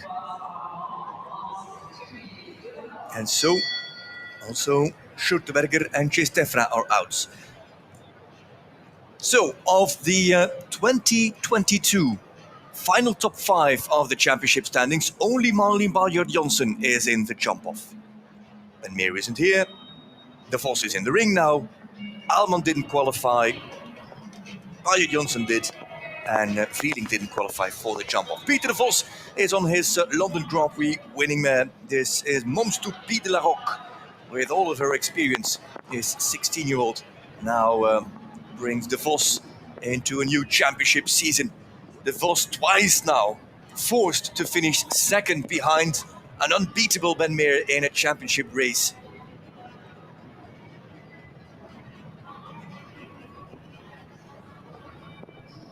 And with Meer, due to his injury, coming into the championship race fairly late, De Vos now has a chance, just like Marleen Balyard-Jansen, to get a lead on Ben Meer. De Vos is traveling smoothly, lightly on to Peter Rocker, gets a little bit strong and deep to the upright. And now the Vos has to push, and she's stretching with every fiber of her body as the Vos nearly unbalances in the landing out of the triple. It's a careful jumping mare now in the last stages of the Grand Prix. She has got the stride to make sure that the time out will not be an issue. In again, it's a difficult landing as she really stalls and dives behind the back rail. It's not the perfect round so far, but in terms of results, it's going really well. Still unclear. De Vos a long way now of the 6 strides to the final fence, and there she has to stretch once more and gets home on the clear round, and he can take on Marlene Payer-Johnson and of course the rest of the field as Peter de Vos will be 10th to go in the jump off of the Longines Global Champions Tour Grand Prix of Doha. But he has had some smoother Grand Prix runs, but she truly jumped her heart out, and he knows that maybe he didn't give her the easiest round, but the mare really gave it everything for him.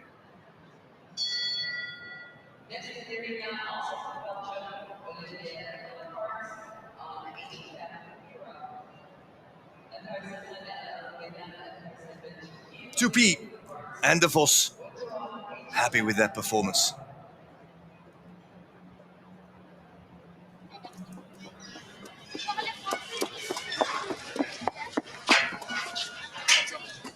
Massive with how many left?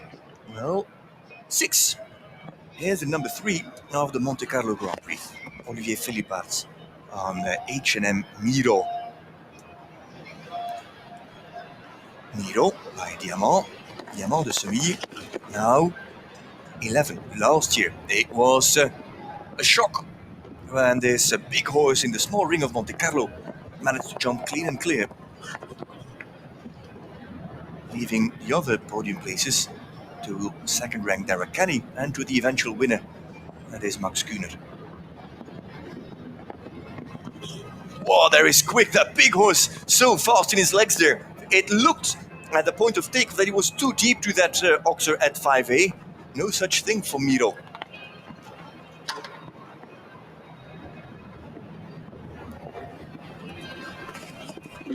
Oh, and now, as probably Philippart's pushed him a little bit for the back rail, it is B that goes out in the triple. And so Philippart's not in the jump off.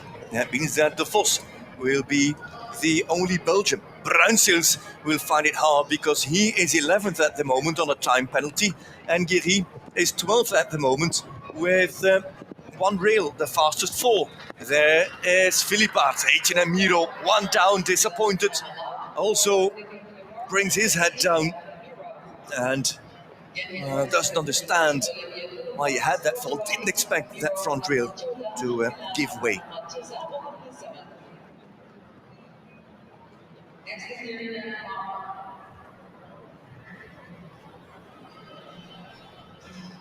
Yeah, it's mainly back rails in that triple.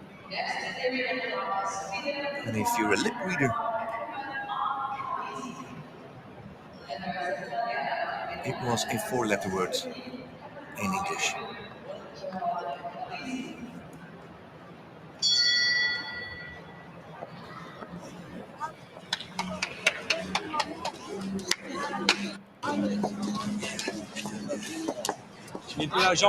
Yeah, and still swearing, still mad at himself probably.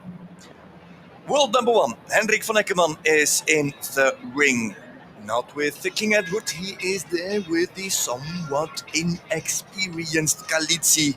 This is going to be her Longines Global Champions Tour debut.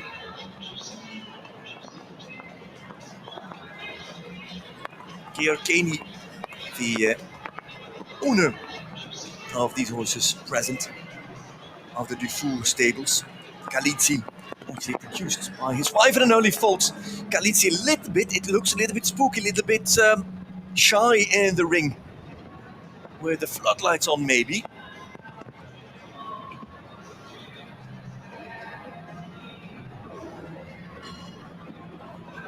And slightly shy at the first fences. Now coming into her stride. Here again.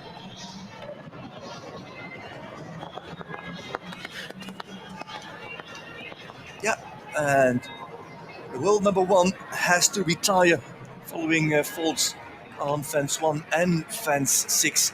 Kalitsi just not feeling comfortable just yet at this point.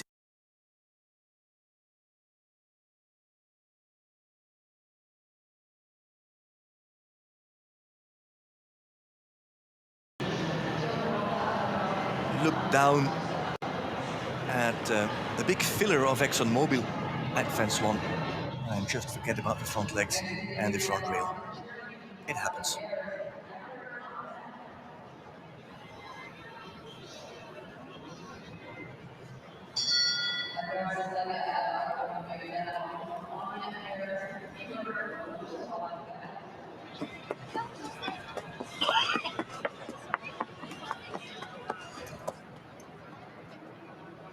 How many are now left? Well, it is just 4 in round 1 of the Grand Prix. There is Ben with Gerrit Nieberg. Well, Ben, since the summer of last year, the superstar of the horse, as he won the very important Aachen Grand Prix. Ben, a 12-year-old, with the son of Olympic medal winner and German icon Lars Nieberg. Oh, and also Ben has a little look at fence 1 at the age of 12 and with much more experience than Kalitsi. Also Ben nearly surprised Gerrit.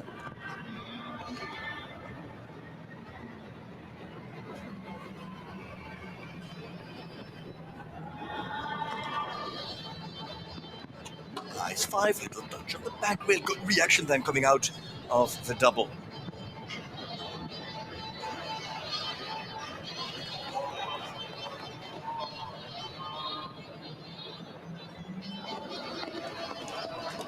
Oh, rattles that, and come on now.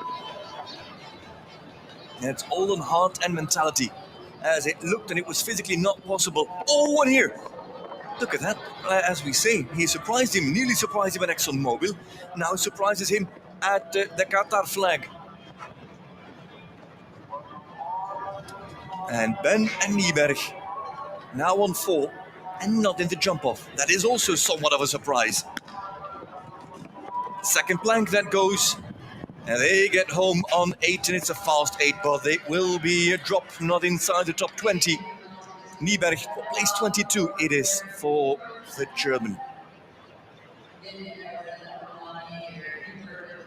Fence 9, single standing fence, not a related distance, but the front of the fence, the positioning with, he's a little bit long, so I guess that Ben really looked at the fence and really slowed down with Nieberg not really feeling how Ben was approaching that plank.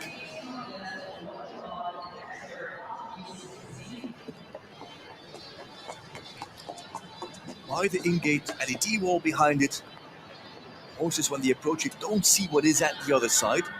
And you can't say that Ben is inexperienced. So even for those horses, it is a surprising fence. Simon Blestre, the third fastest in the qualifier, is next on Dexter Fontenay Z. This beautiful building by Diarado.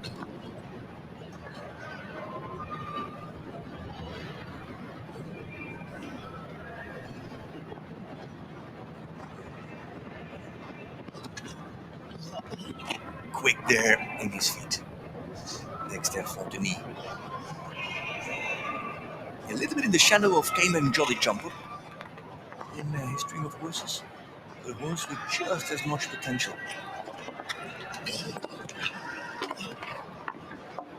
Ooh, that was tick, tick, tick left and right, but it's all still standing at this point.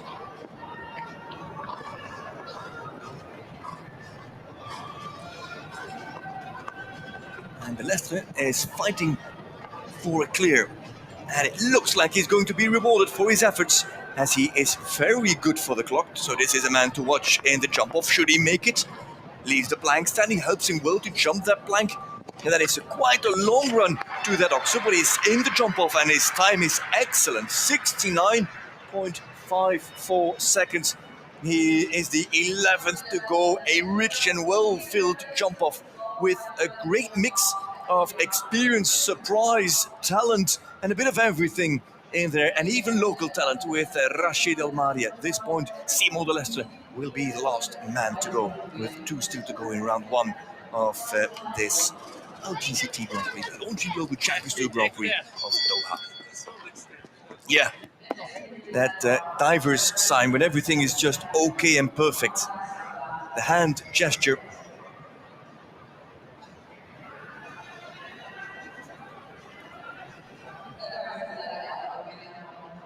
Two to go. Christian Kukuk, Nova Mumbai.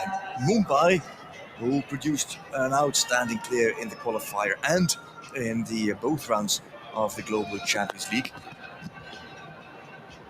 which Rieseberg International went on to win. Now Kukuk went to Nice van Sorfleet. Just like Mandato, a chestnut by Emeralds.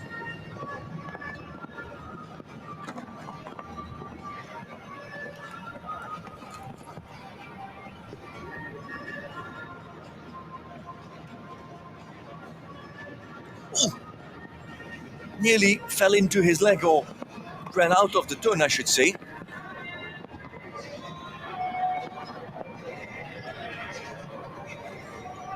Don't forget that his teammate, Philip Weishaupt, is already qualified for the jump-off. And nice, he's giving this a nice jump. Strong through that combination, really nice.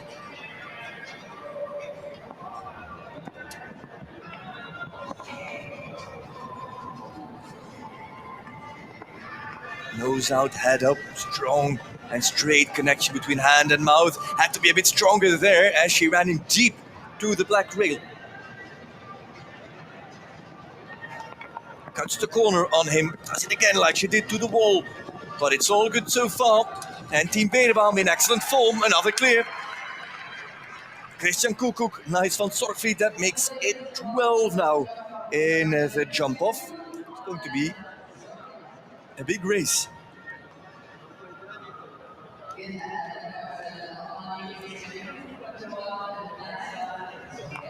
Nice van Sorfleet joins Just Be Gentle from the Riesenbeck team.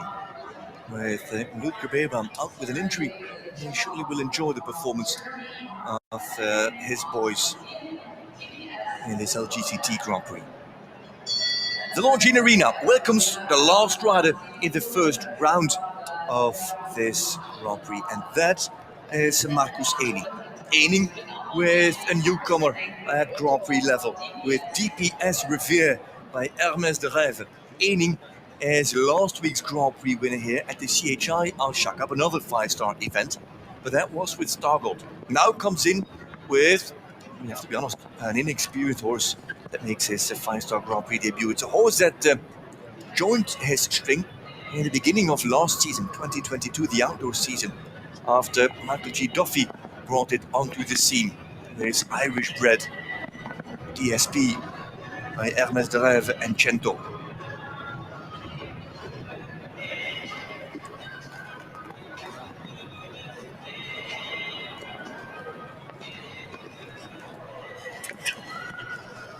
And no better man to give a newcomer that confident feeling that anything is possible.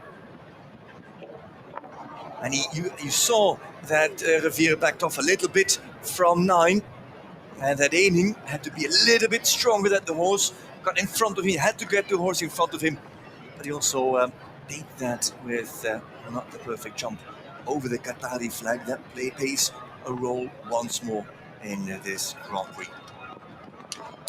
Slightly long, and has that down. It was a long run. He got there a little bit late, Marcus Ening. And so, with two faults that you can trace back straight to the inexperience of DPS Revere. It's 8 for Marcus Ening in 73-12 here at the Launching Global Champions Tour of Doha. Ening goes out, and we shift focus. We shift to the jump off with 12 in it. And it starts with the homeboy, with Rashid Almari.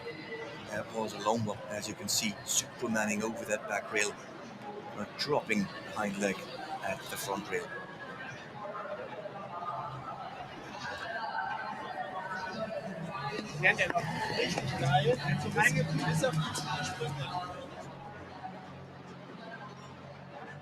As it stands right now, it's Rashid Almari to go first, Hans-Dieter Dreyer to go second, then Michael van der Vleuten on Luigi, Weishaupt on Just Be Gentle, Pio Johnson on Indiana, Stout on Diallo Blue, Kawai on Saxo, Joli Mitleneu on Levi's de Muse, Harry Smolders on Bingo Dupac, Peter de Vos on Toupie, De Lestre on Dexter, and Koekoek on Nice van Zorgvliet.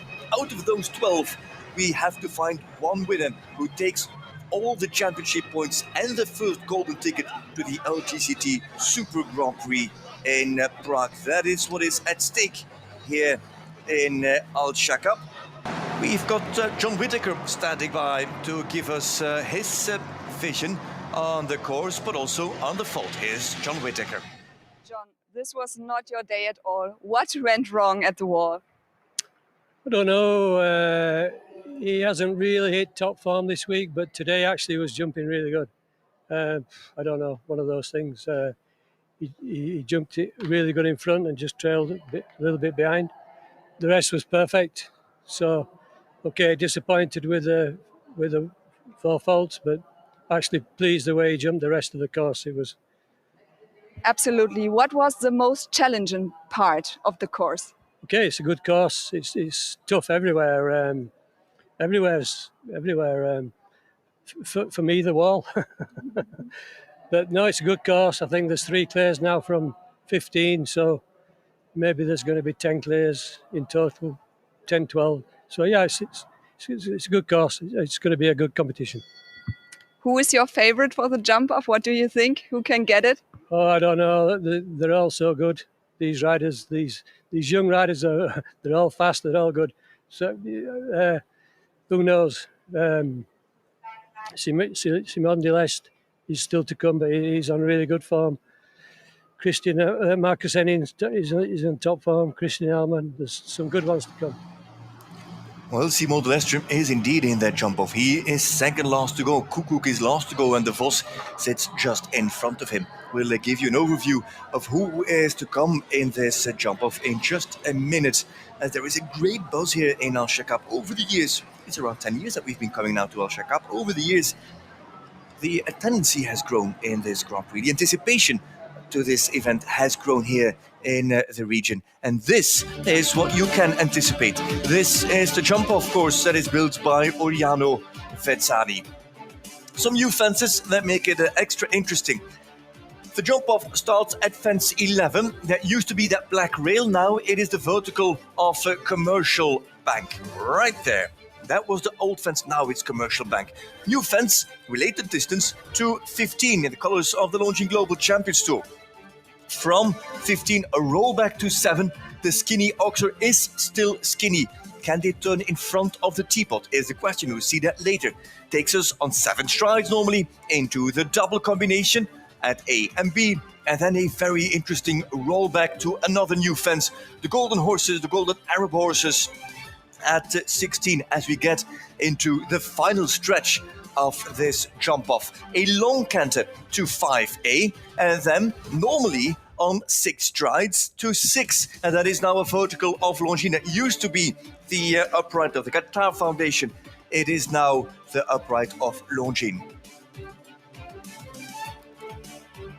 A loop, 2 rollbacks, and is this a Grand Prix for the big cantering horses or for the more adjustable horses? If you ask me, though we are in a big ring, there is quite a bit of turning and not so many long lines. So it will suit maybe Concordes and Rashid Almari, Elysium with Hans-Dieter Dreyer, then Luigi with Van der Vleuten. Just Be Gentle with Weishaupt. Those are 2 inexperienced horses. Then the experience of Indiana and Diallo Blue, of Paya Johnson and Stout. 17-year-old Saxo is in there with Mike Kawai. Joli Mitlineo sits in a good place with Levis de Muse. And then look at that. Smolders with Bingo, Olympic horse. Grand Prix winning Peter de Vos, Moms to Piet Larocque. The always fast and the favorite of John Whittaker, that is Simon Delestre on Dexter Fontenay. And it was an excellent round from Christian Koekhoek with Nijs van Sorgvliet, who can wait and sit it out. Is that not Marcus Fuchs? Who sat there in the grandstands? I believe so. The man of Tinker's Boy. And is that not the uncle of Martin Fuchs? Anyway, 12 in the jump off. And a interesting line. It's not really an open gallop from that commercial bank to 15 is a related distance. And it's an inside turn to the skinny oxen. 7 to Longines. Roll back again. It is going to be a jump off for the adjustable horses and for the horses that can turn tight, because it feels like that is where this Grand Prix, this jump off, is going to be won or lost. And for him, it is already a very, very big win to qualify for the jump off in his first ever Longines Global Champions Tour Grand Prix. And to do it not just in any Grand Prix, but his home Grand Prix. Rachid Almari with a fairly new horse for him, with Concordes NRW. He's the first to go in the jump off. And it will not be easy for him to win it, but to go on and jump double clear in his first 5-star Grand Prix with this horse would be something very special. We've said it again, or we said it before, we'll say it again. Former rider Philip Schultz Tophoff. The horse went to Almari. That means that it's a loss for Riesenbeck International, the GCL team.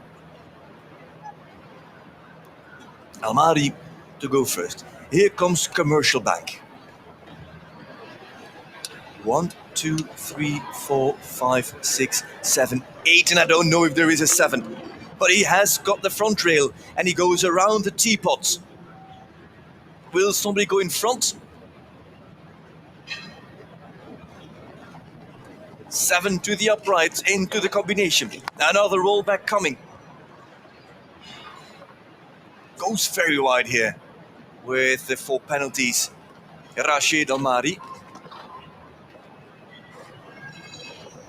8, there is maybe a 7 in there. He went on 8. Maybe riders can leave out strides in that line where Almari had his faults. 8 penalties in 41.90. Rachid Touaim Almari and Concordes NRW. They can be proud and happy with this great Saturday afternoon, Saturday evening in Al Shakab.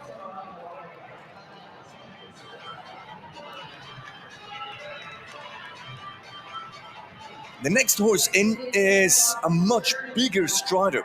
The next horse has got a very large step. Question is, can he do 7 from 1 to 2 in the jump off? Can he do 7 from the Golden Horses to 5A, that's penultimate fence? If that is possible, then he unlocks new opportunities for the rest of the field to come. He unfortunately cannot keep it a secret. If he does it, the next 10 will also give that a go. It's Hans-Dieter Dreher on Elysium. 11 years after his win in Chantilly, there on the big grass string. Now with his all-white horse, Dreher and Elysium.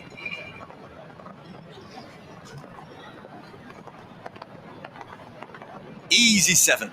And where does he go? He goes in front of the teapot and gets a good shot. This is the standard 7, which will be there for everybody.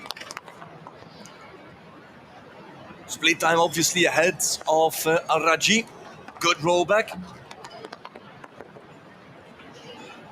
He goes for 8 in here. Didn't get a super swing. That is the disadvantage. If you go tight over the upright, you don't get the super swing to go on 7 to the second last. But Hans-Dieter Dreher is home on 13.995. Dreher, look on his face, tells us that, well, he's happy with a double clear, but he knows that he left meat on the bone. Is he thinking about that rollback now? This one. He wanted a kind of rollback just like the one to the skinny oxen, where he had a real flyer and he could go into the same or stay in the same rhythm. The second rollback broke his rhythm a little bit and slowed him down. Yeah, nearly forcing him to do 8 instead of 7, if there is a 7, and that is still a very big if. Arena ready for the number 3 in this jump off. Excitement for the Talmilstein stables. The owner of this breeding stallion, Luigi de Clips, who is a little bit shy to come in, as we see. Needs to be led in by the groom. And there is Luigi. Can't be shy now. He has to shine on this stage under these floodlights. The spotlight is on him. The world is watching. Luigi, who was actually produced by Marlon Modolo Zamotelli since the end of last year, then with Van der Vleuten. Kim Broekhuizen, his groom on Kiss and Cry. And Van der Vleuten rehearses the turn from 15 to the skinny oxen, from the Longines Global Champions Tour to the skinny. Make sure that he's got his reins on the right length. And how big is the stride of this stallion once he opens up? Can he get 7 and 7?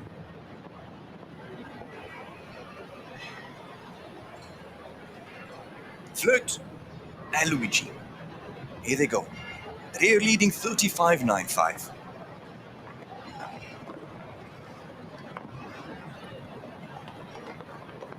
No, didn't get the 8. I didn't get the 7, sorry. Got there on 8. Split time is coming up in the double. Going into the double now, and he is just behind, I think, but not much. In his first ever jump off with Van der Vleuten, stalls a little bit there in the turn, not used to the tightness of that bend. Van der Vleuten moves well to 5A now. Can he make up any ground with Dreher? I don't think so. He's going to come just short and has the last fence down. That's a pity. Maaike van der Vleuten, made up ground in the end in that second part of the jump off. Just 1400th of the time of Hans-Dieter Dreher, and that explains why Dreher was somewhat unhappy at his finish, because Van der Vleuten managed to get closer, and so the faster, more experienced horses than this Luigi de Clips will manage to get closer on Dreher as well. Dreher is exposed, that is what we know now. Is he now exposed to the next horse, the youngest in the Grand Prix, the youngest in the jump-off, a horse that had never jumped a meter 60 class before it came into this Grand Prix. Not one meter 60 class it jumped. And we're not talking Grand Prix, not just a meter 60 class, not even a meter 60 speed class, and then straight into a meter 60 5-star Grand Prix, the first one of the season, traditionally a tall one, a big one in Doha. It is just be gentle with Philip Weishaupt. And is Weishaupt going to be just gentle, or is going to risk it? He does it gentle in the beginning. And, that is real tight from Weishaupt over the back rail. Weishaupt not flying in the first line, but then super tight. He has to be ahead of, there you go. 3/10 he is already ahead. And another very tight one from Philip Weishaupt. 1, 2, 3, 4, 5, 6, 7, 8 to the second last. And now flying up to the last. There is Longines. He's going to take the lead in this Grand Prix. Weishaupt, just be gentle. A second and a half quicker than Hans-Dieter Dreher. Where does this horse come from all of a sudden?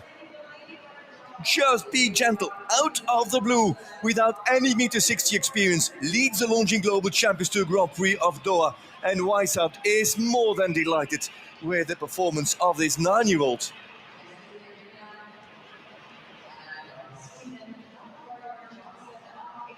And it needs to be said that he rode the 8 and 8 and not the 7 and maybe 7, question mark. But this was one of 2 brilliant turnbacks from Weishaupt and Just Be Gentle. The mare has never done that. Is very special. And he needs to treat her with a lot of care. She will go a long way, but now we will set a real benchmark. Now we'll take the temperature. Here's Marlin Bayard-Johnson with H&M Indiana. Also on 807s. Just to make sure that she doesn't fly over 15 and can steer her tight into this line. So that's why they go for 8s and not 7s. What does the split time tell us? She is a little bit slower than Just Be Gentle. This multi-Grand Prix winning mare is slower than the 9-year-old at this point. Malin Bayer-Janssen now with Indiana, trying to up the pace. She can cut this a little bit. She has got it in her. 34.37 to beat, and it is going to be a little bit slower. Indiana is slower than Just Be Gentle. And like we said earlier, it's maybe not the jump off for the big striding fast horses. It's obviously for the fast horses, but it's more a jump off for the tight turning athletes. And what are we talking? We are talking 0.3 of a second, just under the difference between Malin Bayer-Janssen and H&M Indiana and Philipp Weishaupt with Just Be Gentle.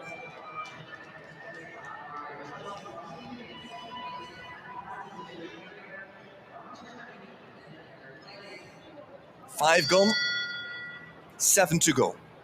Stout has got pace. His horse gave a real good impression, real good form, idea of form. This Diallo Blue PS. Here goes Kevin Stout.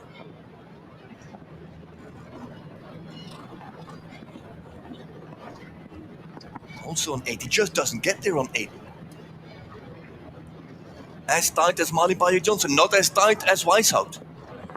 Now he's a little bit more on the inside. And he could be up on the clock. Here's a split time.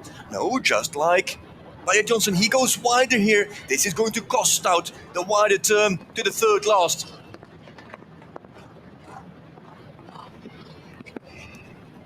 He has to push for 34.37, but also Kevin Stout is not going to make the time of the 9-year-old by a second and a half. Weishaupt still leads. Stout is third at the moment. We've got 4 on double clear in this Grand Prix. There's Weishaupt. And who is he talking to? Is that to Rob Hoekstra? Yeah, about that horse. And then again, the diver's sign. Allowed it going spot on perfect. Stout goes out. In the meanwhile, Mike Kawai is already in. He is rehearsing the turn from the double. The second rollback, the turn from the double to the Golden Horses. Kawai with Saxo de la Cour. We've got the youngest horse in the class leading. This is the eldest, the most experienced horse, if you will, Saxo de la Cour. Third last week in the 5-star Grand Prix here in Al Shakab. Kawai and Saxo. This is all these horses with the very long stride. Maybe with less natural ground pace and less natural pace over the fence. So Kawai has to find a different game plan than Just Be Gentle. Good flyer. And that's 7. And now turn, Mike. What can you bring it? He is in the middle of the turn. Not as tight as Weishaupt, but it did make a stride less in the first line. So he gets a skip. Come on, keep going. Get out. No, he doesn't get out. He was better for the clock on the 7 strides. That will now spread in the paddock that there are options on 7 strides again for the big striding horses. But he just got a little bit long to the combination. And then skipped the extra stride from Saxo to put him on 4 with that fence down and a little bit of a shake-up in the double. Kawai finishes slow, 38 seconds sharp and 8 penalties to sit in 6th at the moment. He did what he had to do. He came there on 7 strides to fence 15, and now I wonder if he did 6 into that combination. Didn't count those number of strides.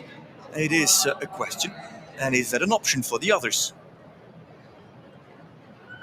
Never thought about a stride less into the double. But clearly, you can get ahead of Weishaupt in the beginning if you ride a stride less. Maybe then you don't need to take those 6 into the combination, as I might be suggesting, and might be wrong as well.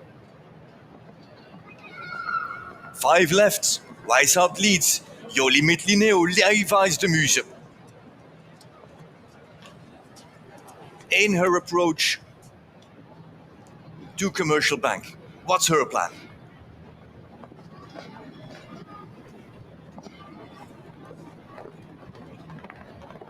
Eight. And a turn nearly as tight as Weishaupt. Here comes Mitlineu now. And the split time, 16-14 of Weishaupt. She's quicker. Oh, half a second down. The split is actually at the exit of the double combination. Now fighting and turning. Can she open up in this last part? She has to make up a lot of ground on Weishaupt with Levi's 34-37. Mitlineu 4 crease. No, it's not going to be that. It is 35-51, and that puts her in third. Behind Mari Janssen, behind Philip Weishaupt, Jolie Mitlineu, and Levi's de Muse. Look at the love for the stallion.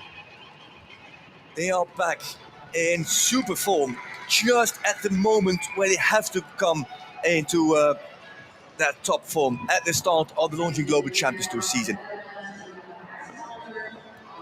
That is what a double clear feels like on Kiss and Cry.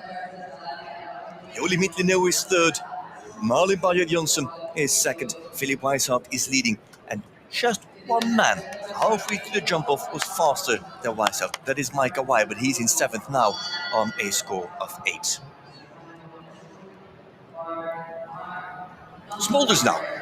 Smulders might be thinking, as he's also a meticulous planner, I'm not going for the long 7 to Launching Global Champions Tour.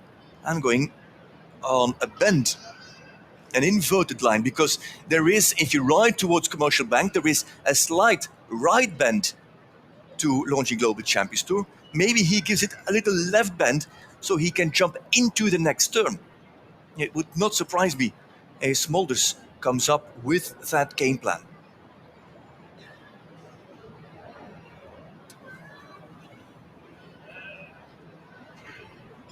There comes Smulders.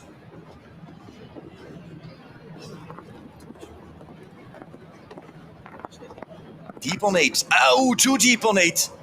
And a super tight turn, but the damage is done for Harry Smulders on Bingo du Parc. We've mentioned his particular front leg technique, and it got in the way. And Smulders also slower on 8. And, well, with 3 to go, Weishaupt can start to dream of at least a podium finish. Oh, just be gentle. Smulders takes it now very easy down to the last. And finishes in 35.92 with 1 fence down. The fastest 4 penalties in this jump off. As excitement is building and building with just 3 to go. Is Weishaupt going to create the upset of the very young season? Obviously, first stage. De Vos is in the meanwhile. De Vos has given his mare a good canter from Commercial Bank to Launching Global Champions Tour, and then also rehearsed the turn. It's a big striding mare. It's a careful mare. She has got the heart and the mentality to jump clear. The disadvantage for De Vos is the lack of steerability. He hasn't got the same power steering as Philip Weishaupt. So De Vos has to count that into his game plan and come up with another solution to crack the code of Philip Weishaupt. Might start with 7 strides in line 1. Here goes Peter De Vos, Monster Piet La Roque, and that's what he's going to do. He's going for the 7. No, late 8. It all looked like he had the 7, and late he went for the 8. That set him on the back foot because the turn is slower than Philip Weishaupt. Where is he going to find the margins now into the combination? Nearly 3/4 of a second behind on Weishaupt, turning as tight as possible. How can he open? He's got a slow jump over the upright, and it's down. It is down for De Vos, and Monster Piet La Roque, who pushes for a big jump over the Oxer and now heads for home and gets there. The time is slow as well, 36.53. Monster Piet La Roque, Peter De Vos are 8th at the moment as the slowest on 4 penalties, and it looked that the 7 was there by the look of his approach, but it didn't commit to what maybe we saw in the start of his jump-off round, and this was just a little bit awkward for the mare. She took it down with the bum, you might say.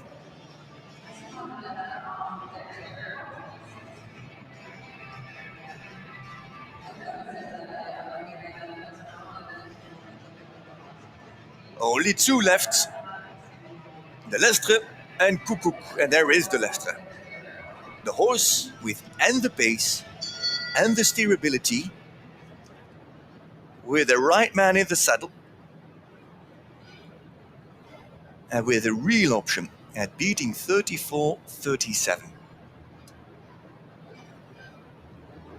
And De Lestre comes in on a different approach than all the other riders, but also has to wait for the 8. And the pace is good, and it's exactly the same turn as Philip Weishaupt. Now he has to slow down and has to hold him.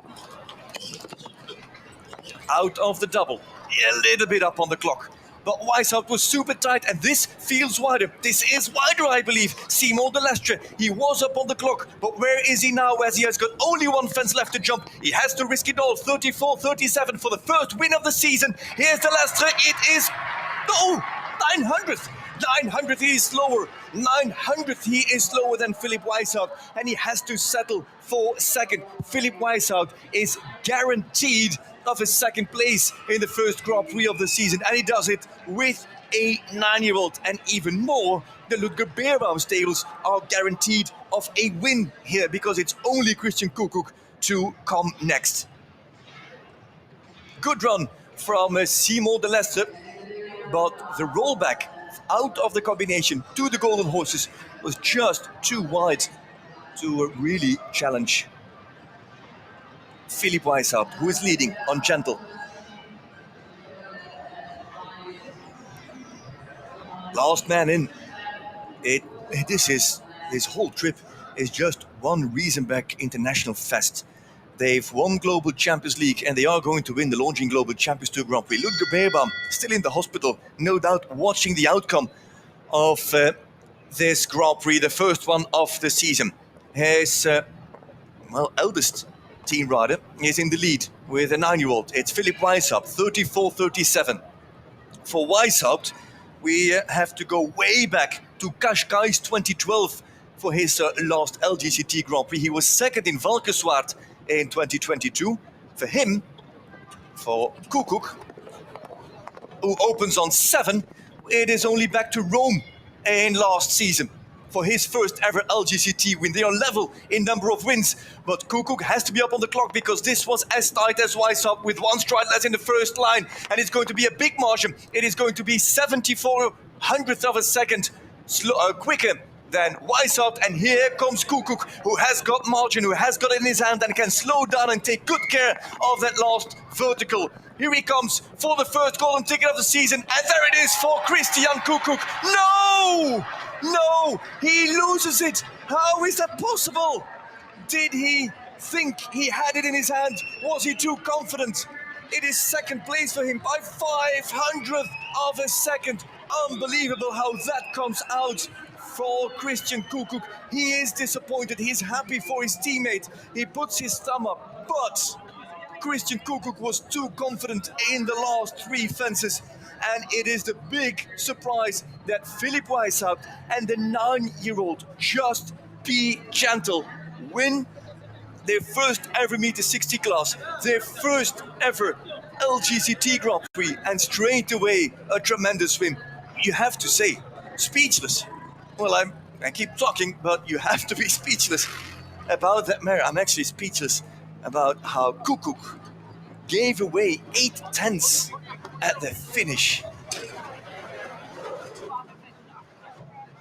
Oh, that's just gut-wrenching for Christian Koekoek and Nice van Zorgvliet. Yeah, and there are the final results. Weishaupt for an 11-year wait is over. Weishaupt wins in Doha, with Koekoek coming second and De Lestre in third. Then 4 Malin Bayer Johnson. Then Joli Mitlineeuw, Kevin Stout, Dreer Smolders.